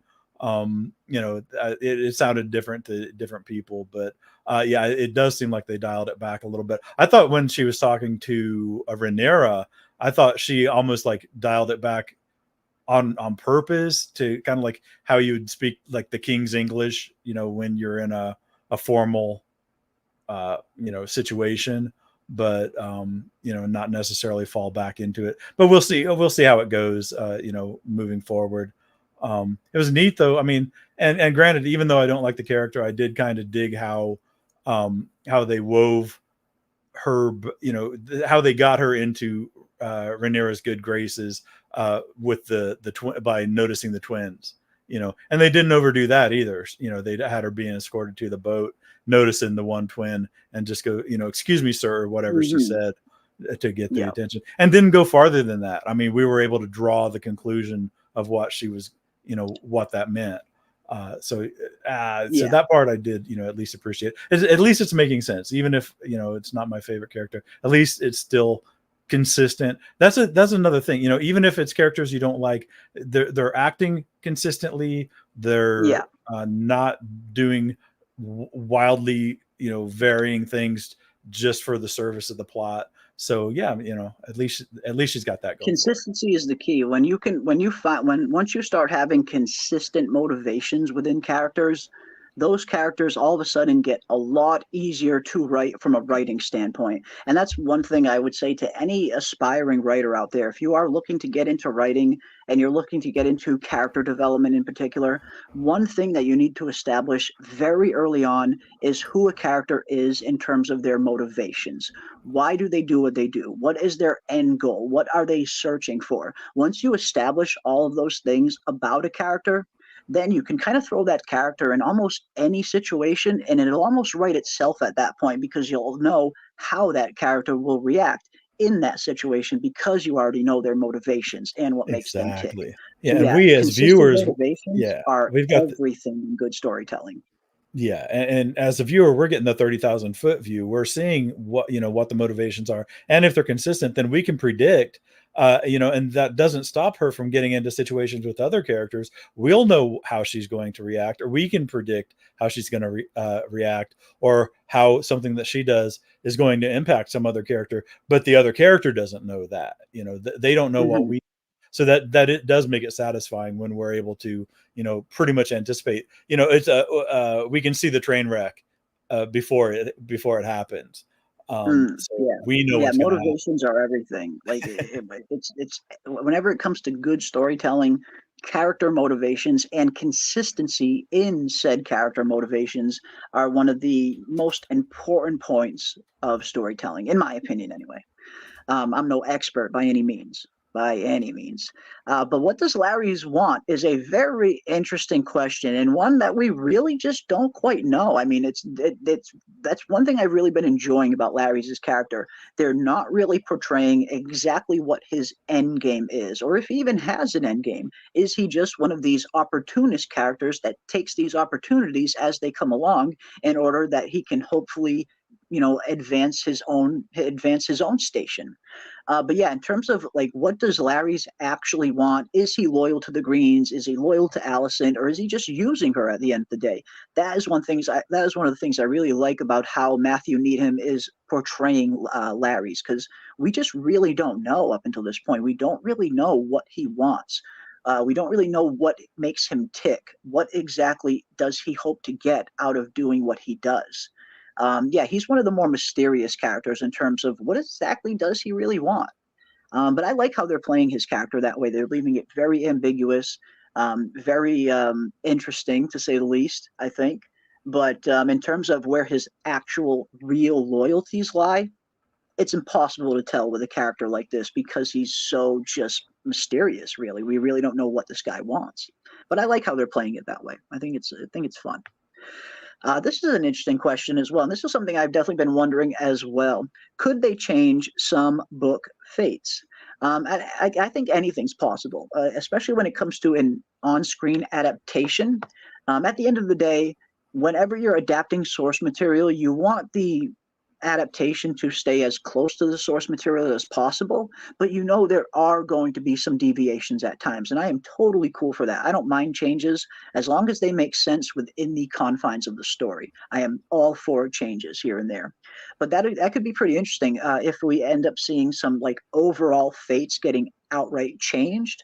I feel like we already have actually in season 1 with them not killing off Laenor. In the book, Laenor does get killed off, which frees up his dragon Sea Smoke to get claimed by another rider. But in the show, they fake Laenor's death, and he escapes across the narrow sea with Karl Corey. So I feel like we already have seen a little bit of some changes in fates at times with Laenor in particular. And if they do it once, what's to say that they might not do it again? So I think it's possible. I'm kind of expecting a lot of the main overall story points to stay kind of similar in the show, but it's definitely possible that they could change something a little bit more drastically. I think it's possible. Who knows? Maybe we'll see some fates a little bit different. Maybe we'll see someone that maybe died in the book, maybe not die on the show, like we did with Laenor. It's totally possible. Yeah. Totally. Well, we've seen Maelor's fate change. We've seen Nettle's fate change. I wonder if if the like hubbub or outcry or whatever, among the fans would make them. Do you think they might write her in, might bring her in at some point, bring Nettles Maybe. in, or I have think they unequivocally like insisted that she's not going to be part of it? no, nothing's been confirmed. All of this no nettle stuff is only coming from leaks and rumors that came from an account that has no affiliation with HBO. So Oh, it's okay. all just rumor and speculation up until this point. We are seeing some small evidence here and there that point to maybe there might not be a nettles, especially when it comes to the dragon eggs in particular. We did get that confirmation that the dragon eggs we saw last week are indeed the dragon eggs that will end up turning into Daenerys' eggs, Okay. which is a little bit of a change. I don't think it'll be the same in the book, but I feel like they, that's the thing with the show, House of the Dragon. They need to make sure they stay in line with Game of Thrones canon. At the end of the day, House of the Dragon does lead into Game of Thrones, so they can only change things so much because they have to keep the Game of Thrones continuity intact. So I feel like that's why they put that in House of the Dragon. That's why they have the kind of confirmation, at least on the show, that those dragons that we saw were indeed Daenerys' dragons that get hatched 172 years later. But again, I feel like that's probably just the show's version to try and tie these two shows together a little bit more. But we did see the 3 eggs, and there was a 4th egg there. And when a lot of us saw that 4th egg, we thought, could that 4th egg potentially be Morning's Rhaena's Morning, excuse me. But then we get some confirmation from Ryan Condal that apparently that 4th egg is Viserys' egg, young Viserys' egg. Young Viserys does get an egg in the book as well. And apparently that 4th egg that we saw in that hatchery was the egg that belongs to Viserys. And if that is the case, it seems like Rhaena doesn't have Morning on the show, or at least not yet. We don't have Rhaena doesn't have her Morning dragon egg, which could potentially be a little bit more evidence to the fact that Rhaena might end up claiming Sheep Stealer, which is one of the rumors. The rumor is that Nettles won't be on the show, and that instead of Nettles claiming Sheep Stealer, Rhaena will claim Sheep Stealer. And since Okay. they're not doing Morning on the show with Rhaena, it starts to maybe think that maybe there is some truth to the whole no Nettles thing. But I guess we'll have to wait and see. But now the first time the dragon seeds come in, they'd have to, at least if they're going to bring her in, they'd have to bring her in before Tumbleton, at least the first battle of Tumbleton. They would have to bring her in before the Gullet. If they're going to do Nettles. Nettles plays a pretty decent part in the Battle of the Gullet, and especially when you see the aftermath of the Battle of the Gullet, you see some of the other dragon seeds. They're all hopped up on blood and battle. They're all very proud of themselves for burning all of these ships, and then you see how Nettles is affected by the crying, right? Yeah, she's crying afterwards. She just had to, she just had to kill. It said in the book that she burned and killed just as many people as anybody else out there on Dragonback. And yeah, it affected her. And I feel like that makes perfect sense for the character of Nels, because she is that kind of POV version. She is that kind of POV aspect of the small folk during the Dance of the Dragons, where a lot of the characters that we see fighting in this war, they're highborns playing their Game of Thrones. But Nettles is one of these characters that is just a lowborn, small folk character that is dropped right into the middle of all of these Targaryen princes and kings and queens. So I thought it would be a very interesting aspect to see Nettles' POV in relation to some of the events that she goes through in the war, and how it differs from some of the reactions that some of the other characters and the other dragon seeds have. Again, I just think it's a huge missed opportunity if Nettles isn't in the show. I mean, she's just such a good character. And the fact that the way she earns Sheep Stealer's trust in a way entirely different than the other seeds. Even, I mean, she kind of went about it in an entirely different way, by bringing the sheep, by bringing the sheep on a regular basis, till it basically got accustomed to her presence. And that's how she became that, which I thought was super cool. And then of course, they cast, I don't know if it was a mushroom version of the story, but they're like, because but you're exactly right. She was small folk personified, and especially like a female in those kind of situations, they insinuated that she might have given favors to the shepherds for them to let go of a sheep, on a sheep daily. Yeah, because that was one of the questions. How is this lowborn poor girl that is penniless. Where's she getting all these damn sheep from? Yeah, but Yeah, and it wasn't like, but it wasn't gross and salacious and like as if it was a bad thing. It was literally a person doing what needs to be done. It was that hard scrabble, very practical sort of uh, life decisions that where you do unsavory things, with an end goal in mind. And it wasn't written or portrayed in a way, in a judgmental way. It was just very a matter of fact. Well, this is so. Yeah, I mean, yeah, I agree with you completely. Yeah, it is a missed opportunity.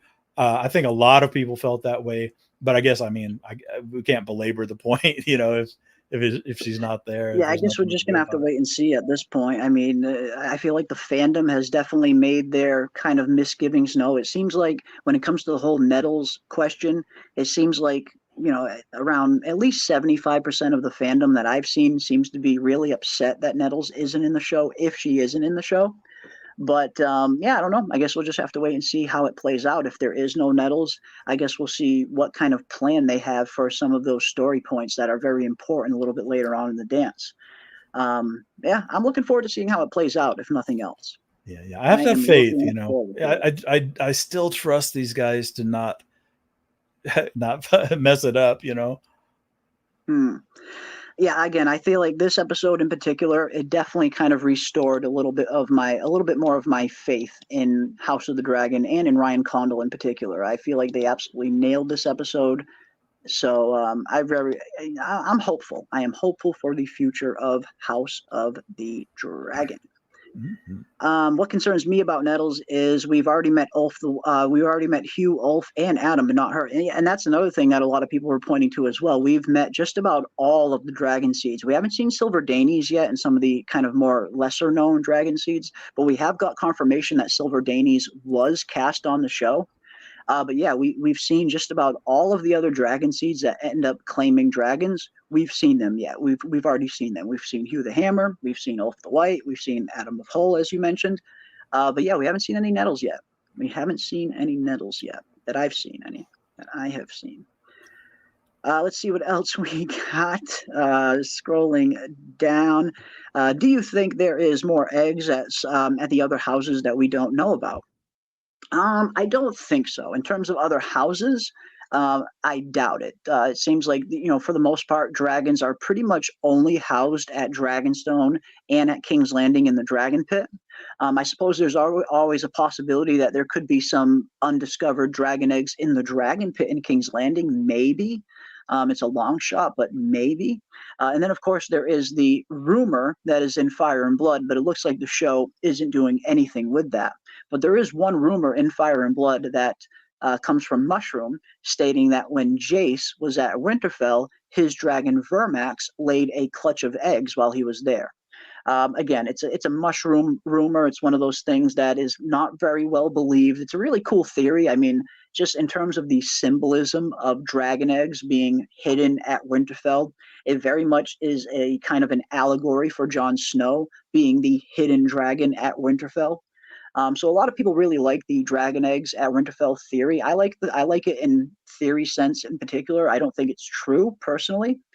And it doesn't seem like the show is certainly going to be doing that. I don't even know if Jace even spent any time at Winterfell on the show. It seems like he went right to the wall with Cregan, and that's another reason why I was a little disappointed with the Cregan scenes. I loved what we got. I just feel like we didn't get nearly enough of Jace and Cregan. That relationship was not fleshed out enough, and it wasn't established enough. Because Cregan does come back and play a pretty big part in the story after the Battle of the Gullet. And there's a direct reason why he becomes emotionally involved after the Battle of the Gullet, after what happens in the Battle of the Gullet. And I feel like if they don't establish that very firm friendship between Cregan and Jace, it just doesn't land as well for me personally. But Yeah. yeah, I don't think we'll see any other dragon eggs in terms of the question. Yeah, I don't think we'll see any other dragon eggs anywhere. Maybe some in King's Landing in the Dragon Pit. That's a possibility.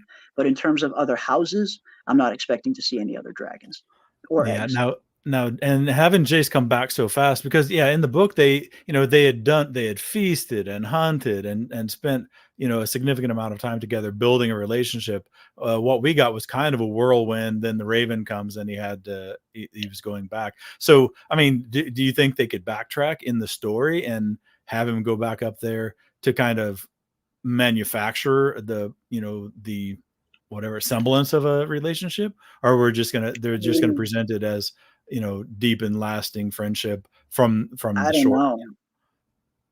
I don't know, It's gonna man. be tough. It's tough to do, huh? It is. It's hard to know what happened off screen. So, considering the way that they portrayed those northern scenes with Jason Cregan, all we see is Jason Cregan riding up a damn elevator at the wall, and it's a 6-minute scene. So, in terms Mhm. of backstory, there, we really don't know how much time did Jace spend up north. Was he up there for just a day? Was he up there for a fortnight, and they were treating and becoming friends? Like the show didn't really make any of that clear. Mhm. But it certainly didn't. They didn't seem like they were the best of friends in their meeting atop the wall. It seemed like they were acquainted, but it Mhm. didn't come across like they were these best of friends, these brotherhood friends that they are described in the books. And we didn't even get a single mention of the Pact of Ice and Fire, which is Right. the very pact that brings House Targaryen and House Stark together. Right. So it's again, I liked what we got with the Cregan scenes on the show. I just feel like we just didn't get enough of it. Yeah, yeah, and there were still some. I mean, even between them, there were some fundamental misunderstandings, kind of thing, where where Cregan was explaining about the dragons not wanting to go north. Granted, he did say both. Was it Jaehaerys, um, and the queen, when it was just a queen in reality. Uh, that Yeah, they had Alysanne in I the love book saying kind that. of Yeah, try to go north of the wall with the dragon, but in the show it seems like it was Alysanne and Jaehaerys. Harris, yeah. Yeah. Yeah, that's kind of strange. Yeah, but yeah, I see exactly what you're saying. They didn't have um definitely not the kindred spirit kind of thing, but friendly, but they just hadn't developed quite yet. And again, they can always go back and just say that even in a one liner is like Well, they played Jace, it you because spent a month up in Winterfell with yeah, Cregan, that kind of stuff. exactly. Since they played it kind of a little ambiguous, we as the audience we don't really know how much time Jay spent up north. And like you said, maybe we could get a throwaway line at some point stating that, Jay spent a lot more time up there than was portrayed on the show. That's definitely possible. But yeah, I was just hoping to get a little bit more. I guess maybe it's just my bias. It probably is just my bias at the end of the day because I'm a huge House Stark fan. I always want to see more Stark. So maybe that's just my bias at the end of the day. But yeah, I mean, I agree with you, Jess. Jess, I think maybe we just need some Stark theme music just for the feels. And you guys know me. I always try to accommodate the chat. If you guys have a request, I will always try my best to accommodate. You want some Stark theme music? You are going to get some Stark theme music.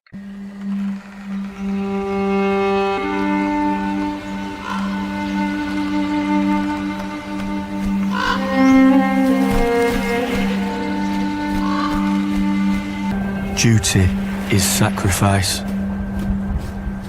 It eclipses all things, even blood. All men of honour must pay its price.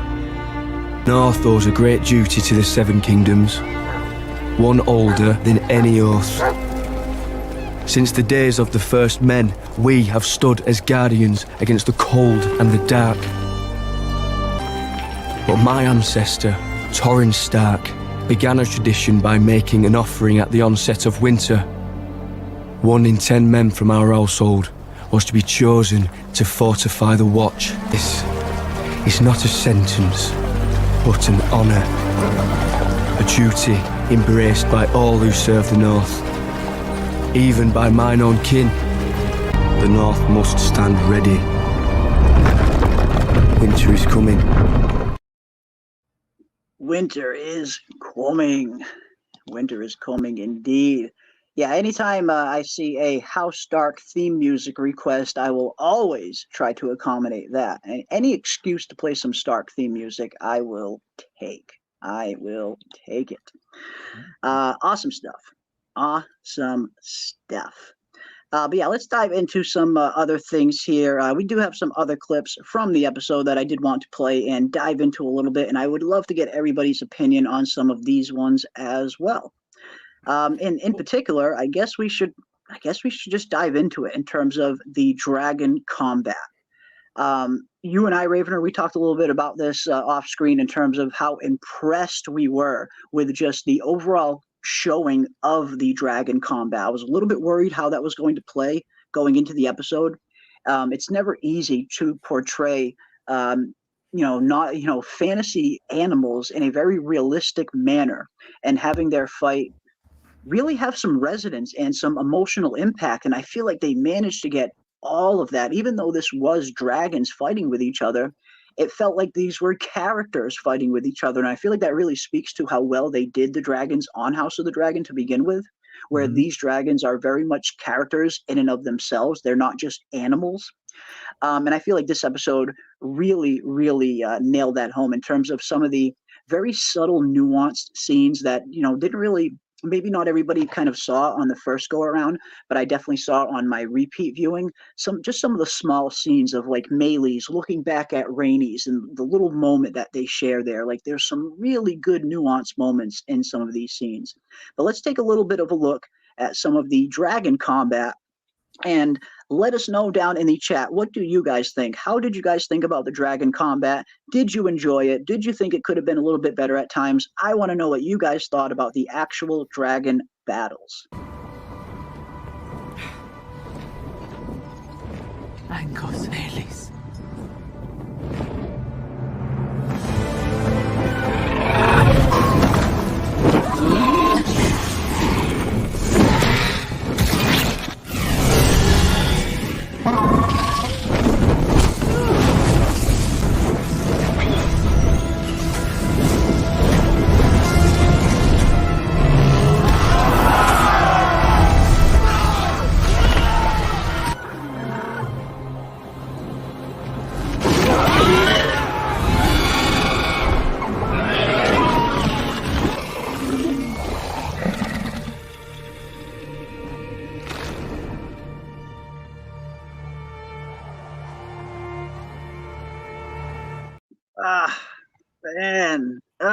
Man, I'm right there with you, Vanessa Lore. It's tough, man. Like these dragons are such awesome and phenomenal creatures, such majestic beasts.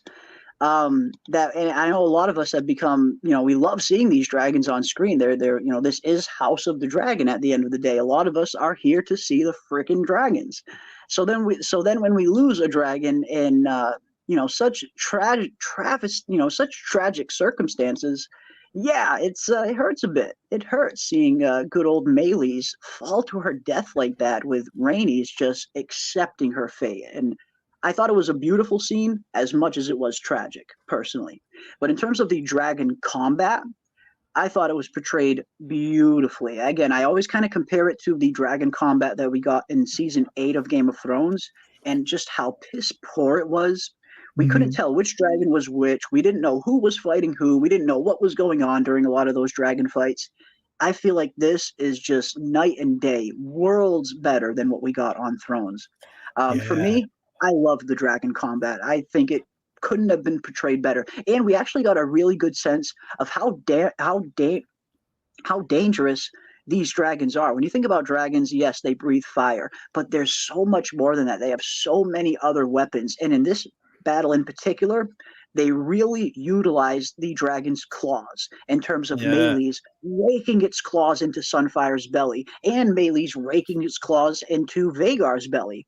And then we see how strong these dragons' jaws are, where, freaking Maylee's takes a good portion of Sunfire's wing off. And then we see how devastating Vhagar's bite is to Maylee's. So in terms of just the overall dragon combat and how it was portrayed, I thought they nailed it. Yeah, and there were just a few things like the scene when Rhaenys buckles herself in. There's not going to be foreshadowing for the battle above the God's Eye later on, when one of those characters doesn't clip themselves in. Yeah, and then and also as you mentioned, when Sunfire got raked across the stomach, what I Yeah. thought was cool was the blood when the blood was falling and it was Yes. burning the people as he was Yes. flying over. Yep. Uh, and he was just about to crash, right? And then he rose up again. Um, or no, yeah, because he was tumbling. Sunfire was Yeah, he's tumbling. tumbling to Yeah, right when the blood kind of showers all of the green troops and burns the fuck out of them, which I absolutely loved.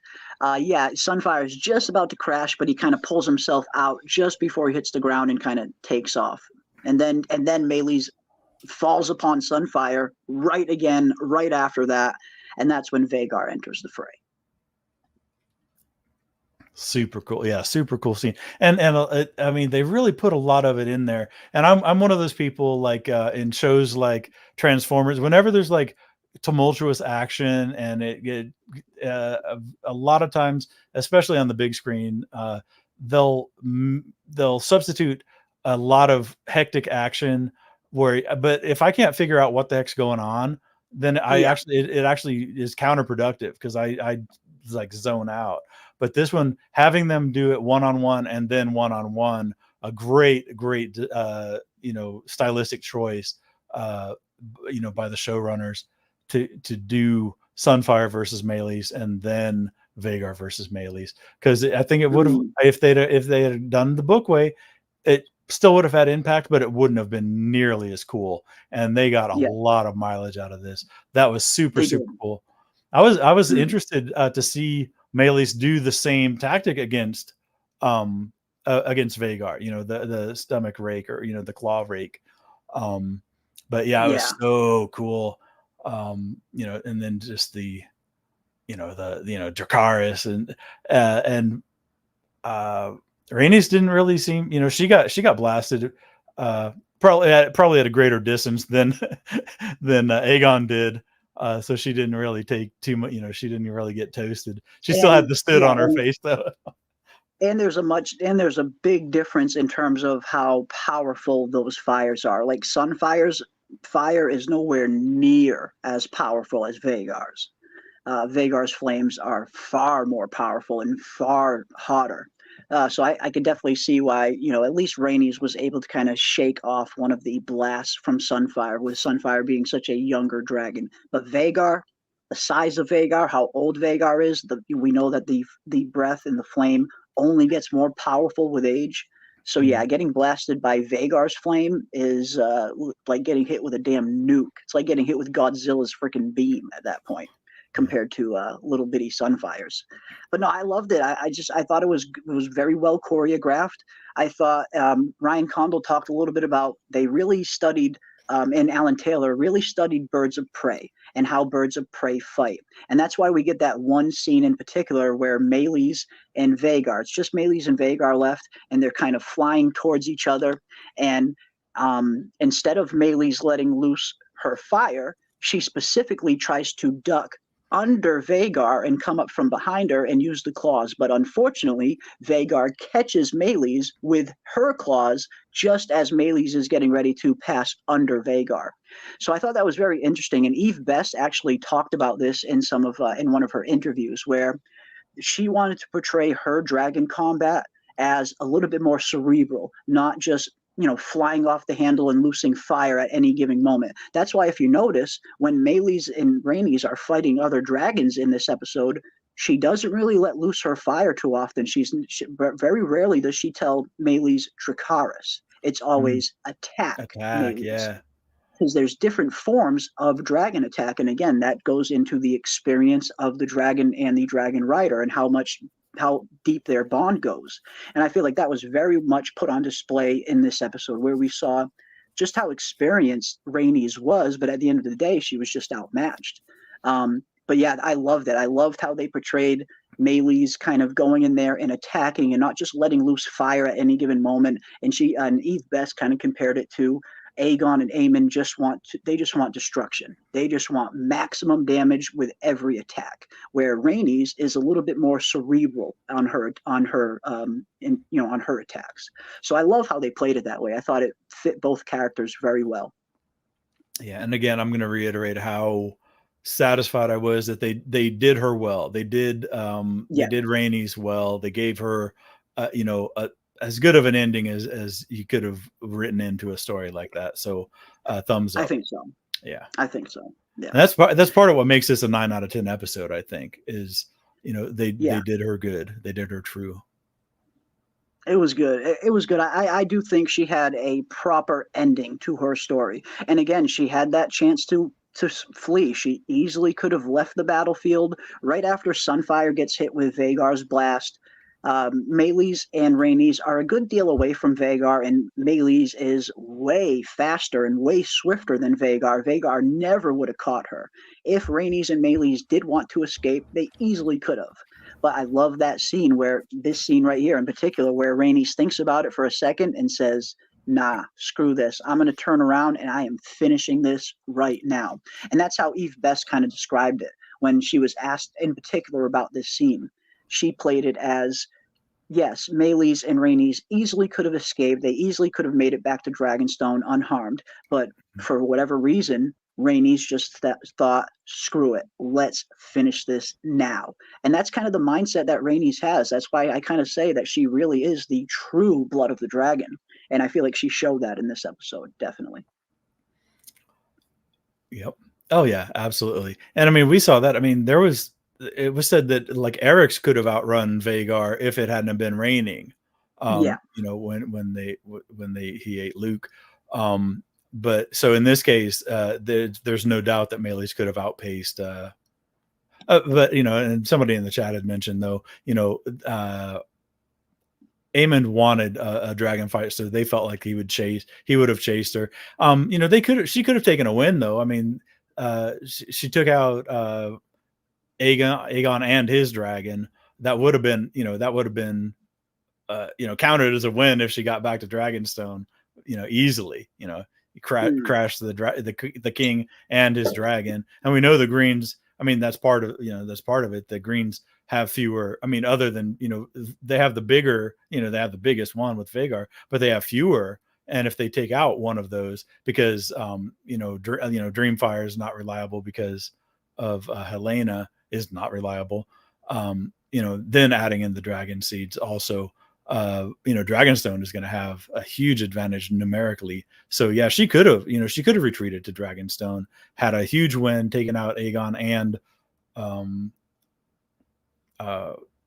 taking out Aegon and taking out a big portion of the Green's army as well. Like she decimated a good portion of their soldiers. So yeah, she could have taken a W and just flown off back to Dragonstone. Like you said, Aegon is, freaking incapacitated. Sunfire can't fly. So yeah, she could have just moseyed on off to Dragonstone and she would have survived. But freaking Rhaenys is the blood of the motherfucking dragon. And she said, screw this, we're ending this now. And I love that attitude. That is the Targaryen fire and blood attitude that a lot of us kind of want to see in some of these battle scenes. So yeah, I thought it was great. I thought it was portrayed just phenomenally. Yep. Absolutely phenomenally. Pitch and yes, perfect. Henry Venus says, was that a sorry I failed you look on Melees? A lot of people were wondering that as well, because when we get that final shot here, just as Vagar is clamping down around Melees, just as Melees shuts her eyes, she looks back at Rhaenys, and yeah, it's almost like that, sorry for failing you kind of look. A lot of people kind of took it that way, and I totally understand people taking it that way. It does kind of have a little bit of that aspect. I thought it was maybe a mix of that and just a mix of them saying goodbye to each other because they knew this was the end. Melees knew this was the end, and Rhaenys knew this was the end. So I feel like that was Melees just looking upon her rider one final time. Can't watch it again. I prefer the politicking. It's tough. I know it's tough, man. Like again, these dragons they have been kind of made into characters in and of themselves. So yeah, seeing them fall out of the sky like that, it sucks. Absolutely sucks. And it doesn't get easier upon the rewatch. I mean, I've watched this episode 3 times now, and each freaking time you feel that shit. You feel that shit. And yes, they crash like freaking planes. They crash like freaking planes, man. When Melees falls into Castle Stompton, takes out a big freaking portion of it. Yeah. huge portion of the castle just Yeah. decimated down there. Which gave 'Cause them the Melee's is opportunity to big. breach the castle. Yeah. Yeah, because Melee's is big. A lot of people don't realize that Melee's is even bigger than Caraxes. She's a huge, formidable dragon. But so is Vagar, and Vagar is far older and far more battle hardened. Yep. So yeah, I love the holes in Vagar's ring. I mean, it has she has the evidence of having been in those battles the too. battle scars. Yeah, she's got the battle scars. Fucking cool. Yeah. Indeed. It was Okay. good. And So this shot I really loved. Just seeing how massive Vagar is when Vagar's on the ground, just walking around. Absolutely love the scene. And then we see that one scene of Vagar just stepping on two of the green soldiers and just completely crushing them. Instantly reminded me of the Stepstones episode in season 1 when Daemon and Caraxes land on that soldier. You see that one soldier like, yes, Yes. save me, my prince, Right. Prince Daemon, and then crush, dead. Very much reminded me of that. But yeah, I thought it was good. I don't have a whole lot that I can critique on it. Obviously, if I went deep in, I could probably find some things that I could nitpick, maybe. But overall, I was very satisfied with this episode. Again, that's why I don't give out 9 out of 10s very often. This one definitely earned a 9 out of 10 easily from me. I really enjoyed it. The dragon combat was phenomenal. The storytelling was phenomenal. The cinematography was just to die for. We got some really great shots during some of these battle sequences, and that's one of the things that I always look for. I love really good and dynamic shots when it comes to portraying some of these dragons in flight or in combat, and we really got some beautiful shots in this episode. And to top it all off with that beautiful score from Ramin Djawadi, it's just the perfect icing on the cake for this episode. I thought they did a phenomenal job. Yeah. And I'm not hesitant to give a low score when something doesn't work for me. And I think episode 2 got a low score for me. This one, yeah, I have no problem. It gave me exactly what I wanted, and I might be simplistic in my desires or whatever, but the spectacle was there. It tied into everything that was there. Now, the question that I want to know, and that I want you to tell me, and I want the chat to know, on the scale of guaranteed yes to probably yes, did the Dragonfire activate the poem on the dagger? That was the first thing I wondered too, bro. When I saw that, I'm like, wait a minute, did Aemond actually get a little glimpse of the Song of Ice and Fire? Because we do know Aemond is very fluent in High Valyrian. So if that message did present itself and it was visible, Aemond definitely would have been able to read it, if nothing else. So yeah, I was wondering that too. I would bet anything we might get a flashback or something, but I would almost 1000% bet that he absolutely did. That might be why he was sitting there looking at that thing rather than scrabbling around trying to find Aegon or what's left of Aegon. It had to be, maybe. right? It had to be. It could be. A lot of people had a lot of questions about that scene in the end, in terms of what exactly was Aemond doing in that scene, where he has his sword unsheathed, which is very weird. There's no enemy combatants in the field. When it comes to the Battle of Rooks Rest, it was a siege. There were no enemies in the field. There's really no reason for him to have his sword unsheathed. So a lot of people thought that when Cole was coming up on Aemond, that Aemond was maybe getting ready to finish Aegon off. Ooh. But we didn't see any pieces of Aegon in that charred ash of Sunfire, right? Yeah, we can see his body. You see his body laying right near Sunfire. Okay, I didn't pick it up. And like I said, I only got okay. Yeah, I was Sunfire laying around, and good old Aegon. You see a little bit of burns there. Looks like his armor is well and charred. So yeah, he's screwed up. You see the big claw marks on Sunfire, just gashed right open. A lot of damage. A lot of damage done. Yeah, and like I said, sorry. Yeah, I saw April May said he was yesterday. I know. I only saw the episode the one time. I didn't have an opportunity to catch it the second time, so I didn't catch that in that scene.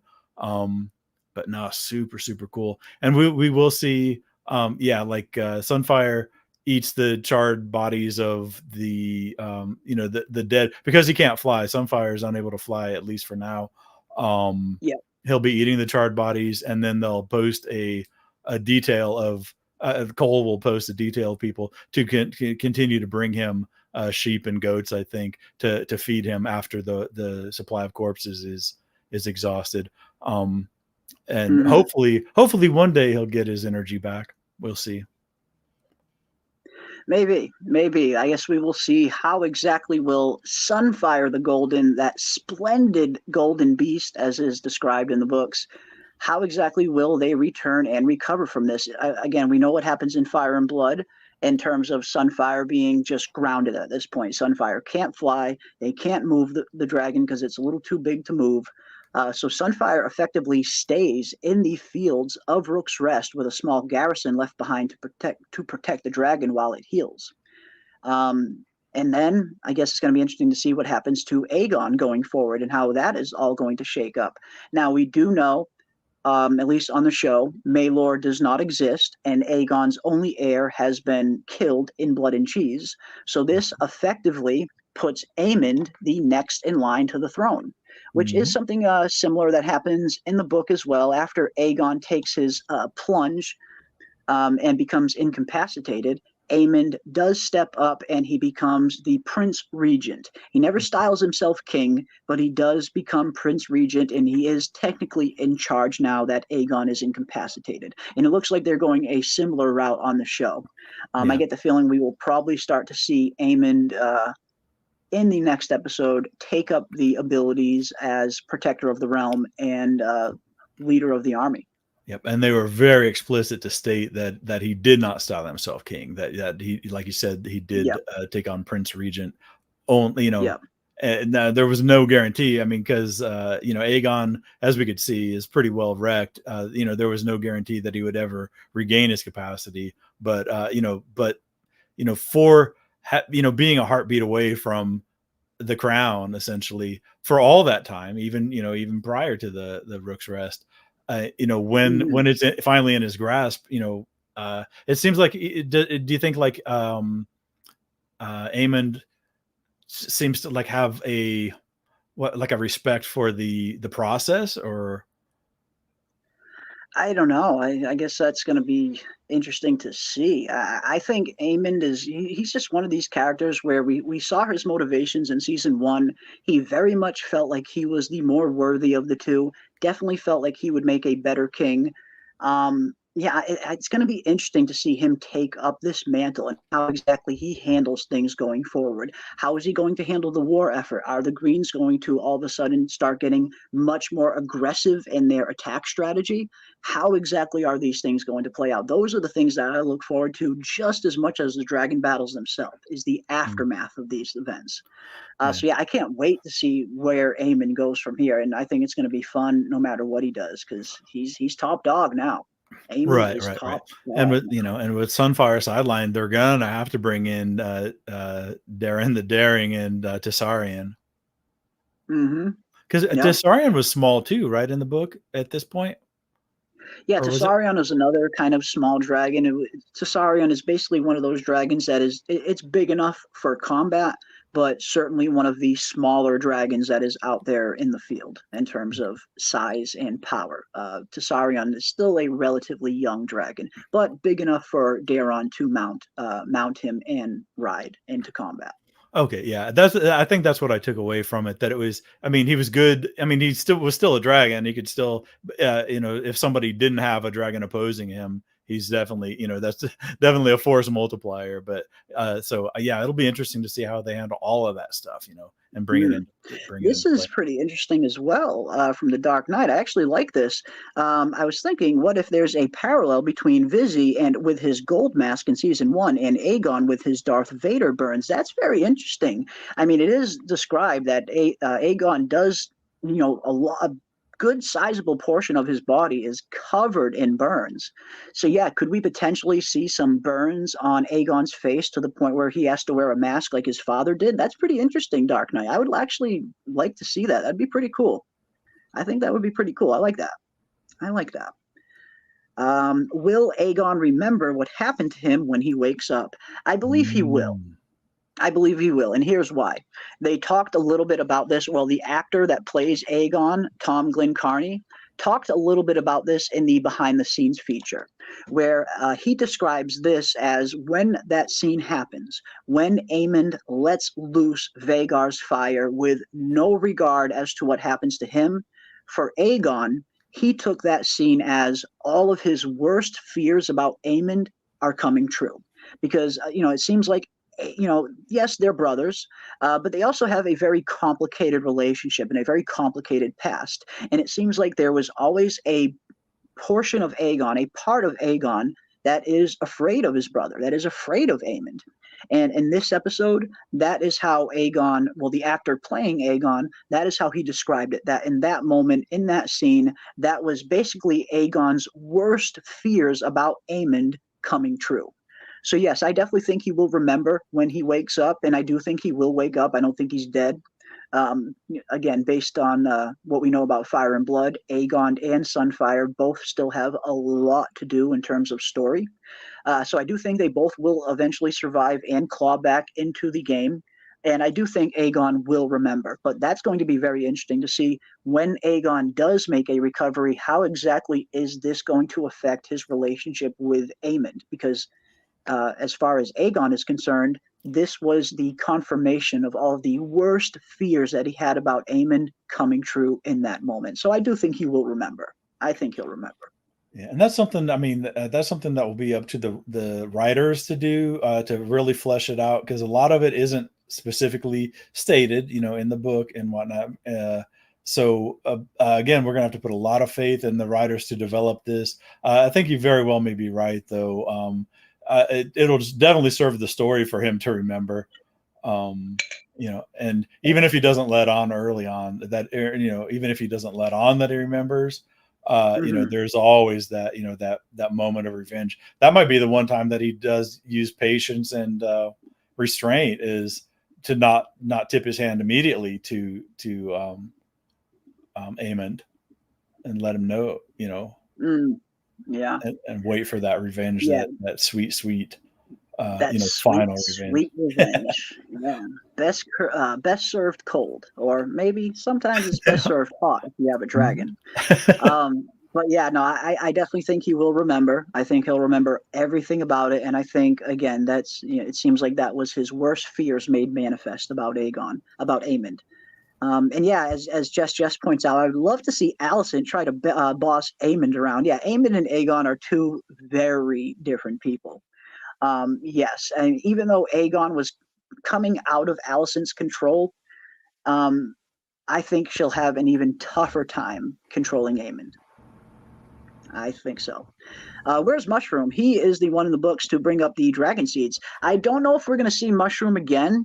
We do see Mushroom in season 1, and it's one of those scenes that not a lot of people notice. I didn't even notice it myself until like my third or fourth viewing of that episode. But we do actually see Mushroom in season 1 during the episode when young Rhaenyra gets married to Laenor. During the wedding feast, there's one scene where we see a midget or a small person in the background banging on a drum. Ryan Condal has confirmed that that character is Mushroom. Now, will we see him again on the show at some point?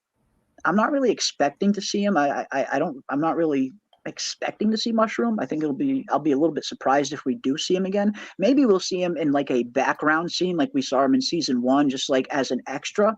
But in terms of Mushroom being like an actual dialogue speaking character on the show, I'm not really expecting it. Not really expecting it. I think when it comes to the dragon seeds, they'll do it a little bit similar in the books, where Jace actually has a big hand in setting up the whole dragon seed storyline. Jace is the one who kind of offers lordships and titles to any dragon seed who can claim a dragon. I think they'll probably play it similar to that in the show, where it'll be either be Jace or Rhaenyra coming up with the dragon seed idea. Yeah, and I think it'll be, if not a cool montage, definitely a cool scene of the aftermath of the unsuccessful dragon seed attempts. Yeah, I cannot wait till we get some of the dragon seed stories.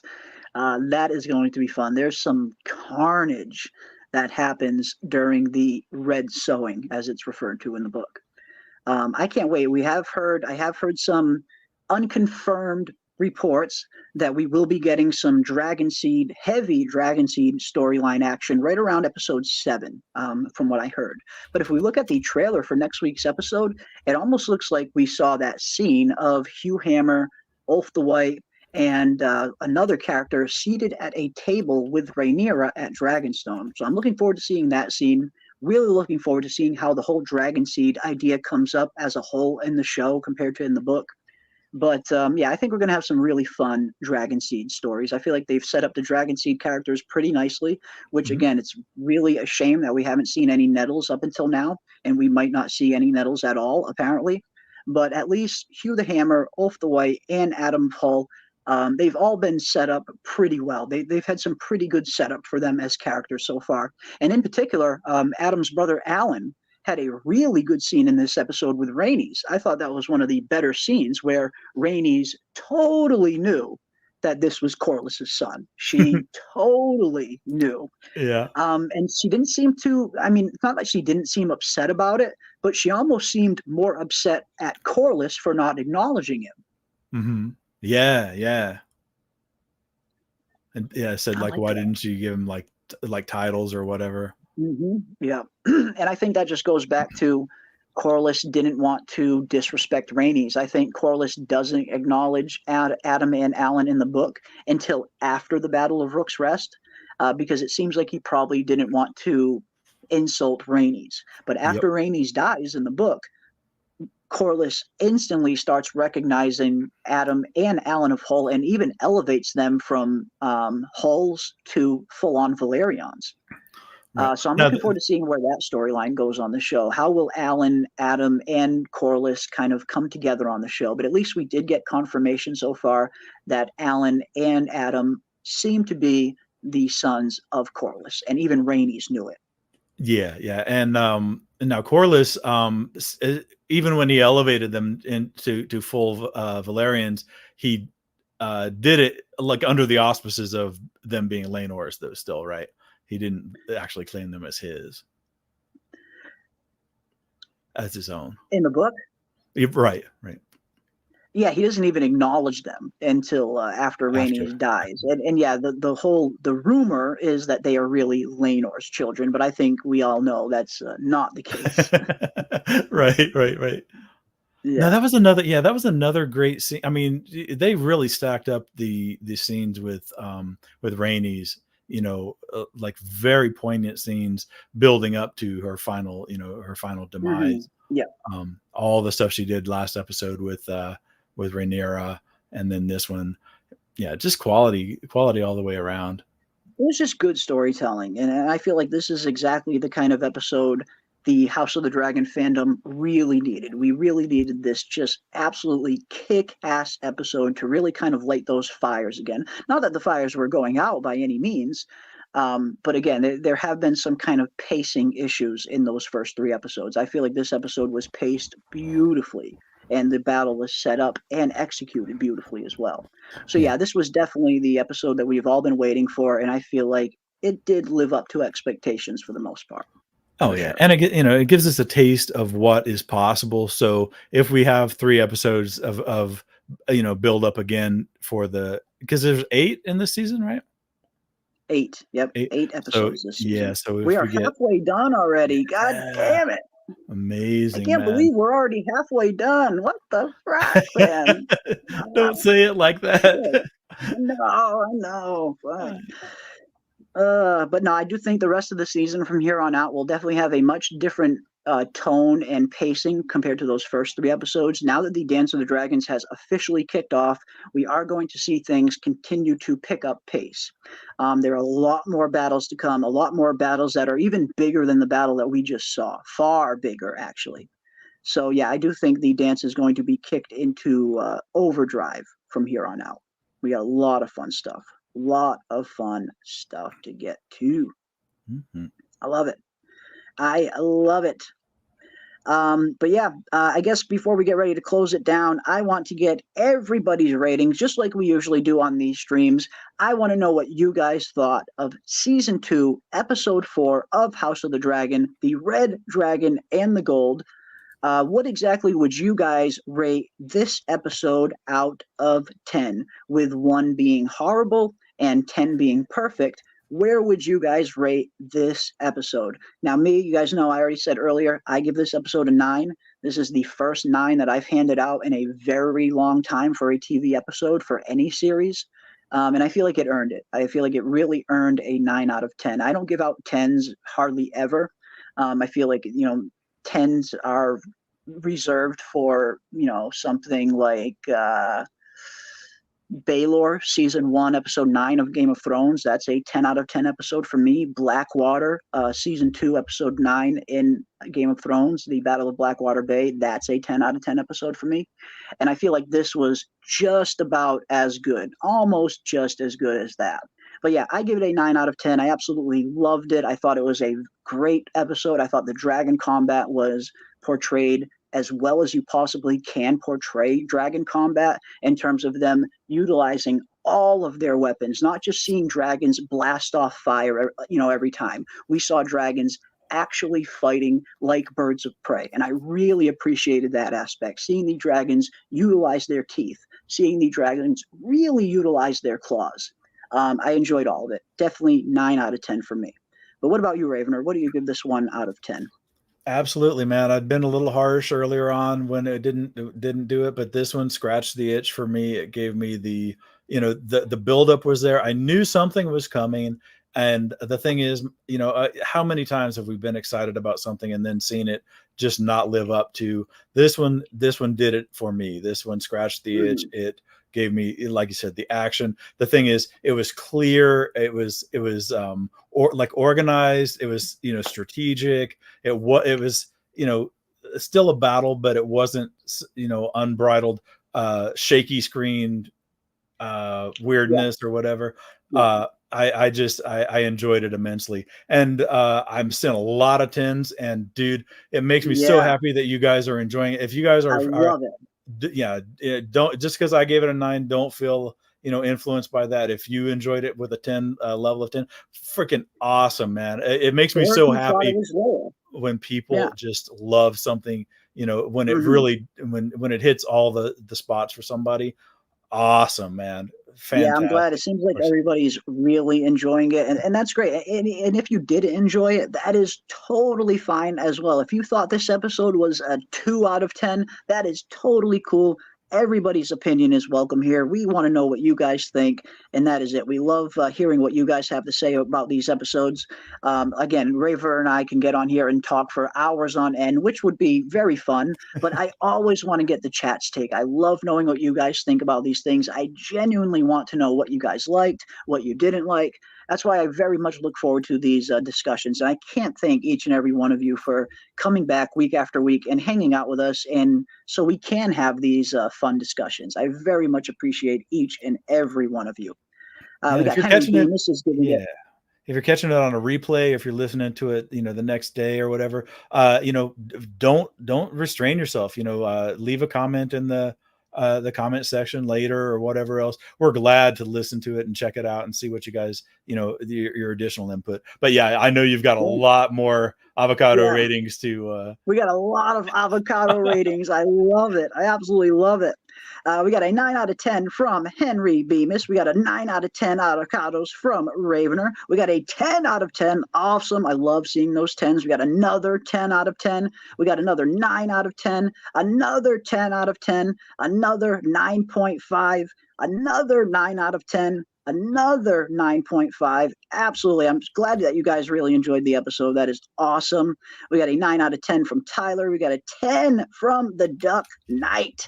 We got another 9, another 9 out of 10, another 10 out of 10, over 9,000, says April May. Okay, we're heading into like super Scion levels now. Okay. Nice. Love it. I love it. Have you ever given out a 10? Yes, I have, actually. In terms of, for me, when I think of a 10 out of 10 episode, there are not a whole lot of them, but season 1, episode 9 of Game of Thrones, Baylor, the episode where Ned Stark loses his head, that is about as perfect as an episode as it gets.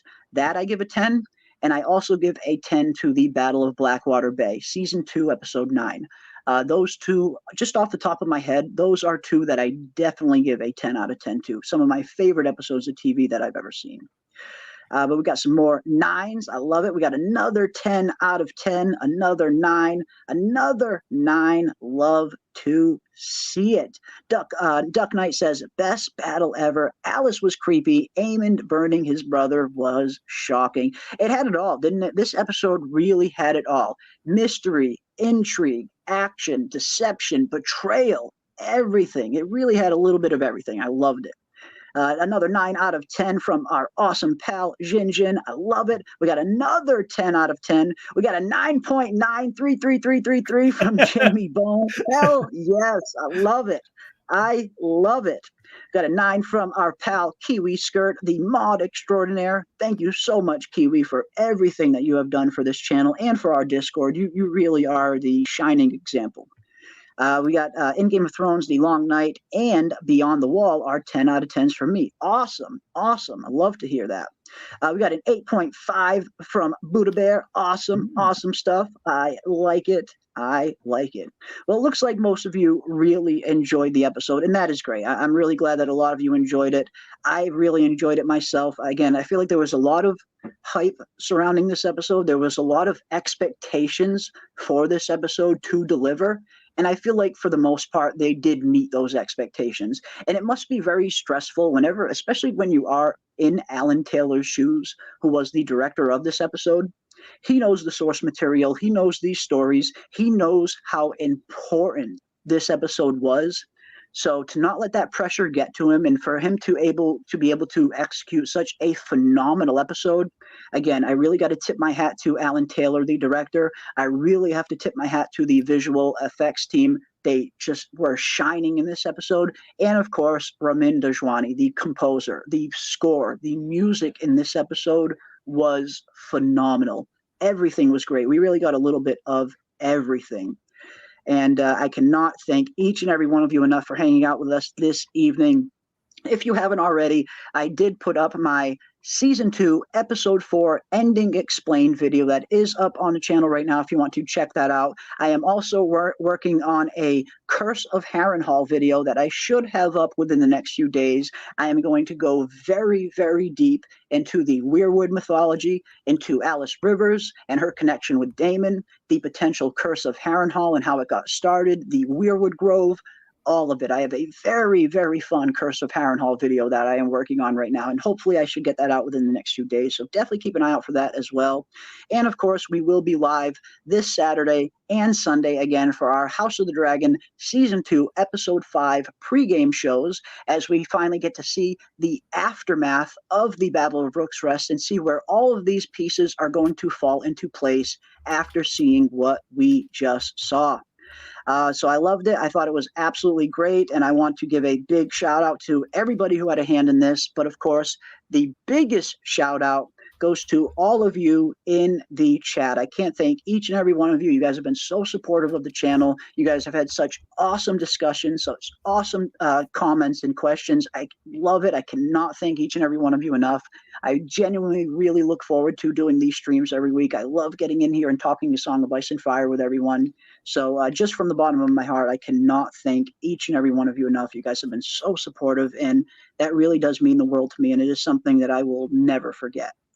But until next time, I want to thank you. And of course, thank you to my awesome co-host, Lord Ravener, as well, for joining me on these awesome, awesome discussions. Thank you, my friend. Oh, man, I missed last week and it left a hole in my heart. So it was really awesome to be able to hang out. And, you know, the chat again, you know, like week after week, they bring it, you know, they'll bring takes, they'll bring perspectives that, you know, I like, you know, you've heard me multiple times throughout tonight. There have been perspectives that I hadn't considered before. My eyes are being open, you know, and I consider myself a pretty good fan, but, you know, sometimes you just don't catch everything. So, you know, thank you for the opportunity. Thank you guys in the chat. You're awesome. And I can't wait to do it again. My voice is failing me, and that's a rarity. No, man, you're good, yeah, man. You're good. You're absolutely good. Can't wait till next but Monday. yeah. I'll probably be catching the watch-alongs on Sunday as well. It's just an absolute pleasure to spend time. Oh with yes, all you that's guys. right. That reminds me. Lately, every Sunday night, if anyone is looking for a place to watch the new episodes of House of the Dragon, Kiwi Skirt has been very kind and courteous enough to host some live watch parties for House of the Dragon when the new episodes come out. So if you guys want to come and hang out with me, Kiwi, and the rest of the gang, we will be in the Discord next week, probably watching House of the Dragon Season 2, Episode 5, right there in the Watch Party Discord. So hop into the Discord if you haven't already. Come and hang out with us for the Episode 5 watch party and the discussion afterwards.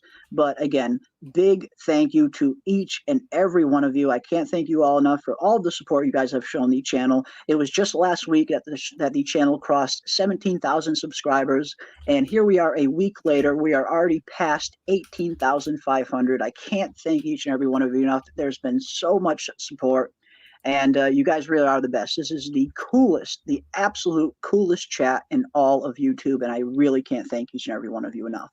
So come back and hang out with us. We will be live this Saturday and Sunday night for our House of the Dragon Episode 5 pregame shows. And if you'd like to, you can join us for the watch party afterwards in the Discord. But until next time, stay safe out there, everybody. Be kind to one another. And as always, keep those tinfoil hats on, folks. And I will see you on the next one.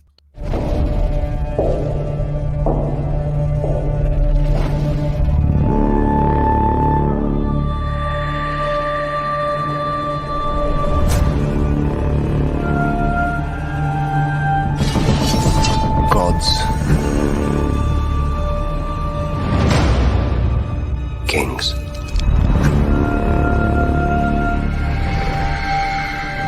Fire.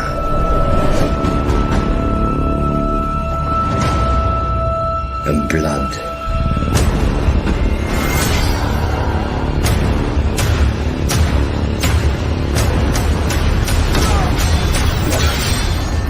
Dreams didn't make us kings.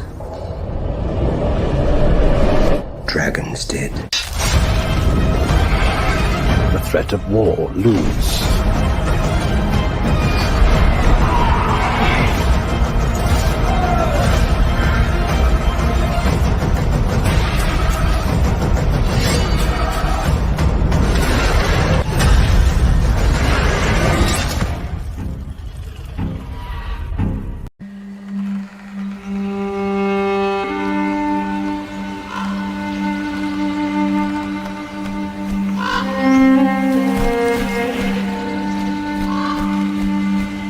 Duty is sacrifice.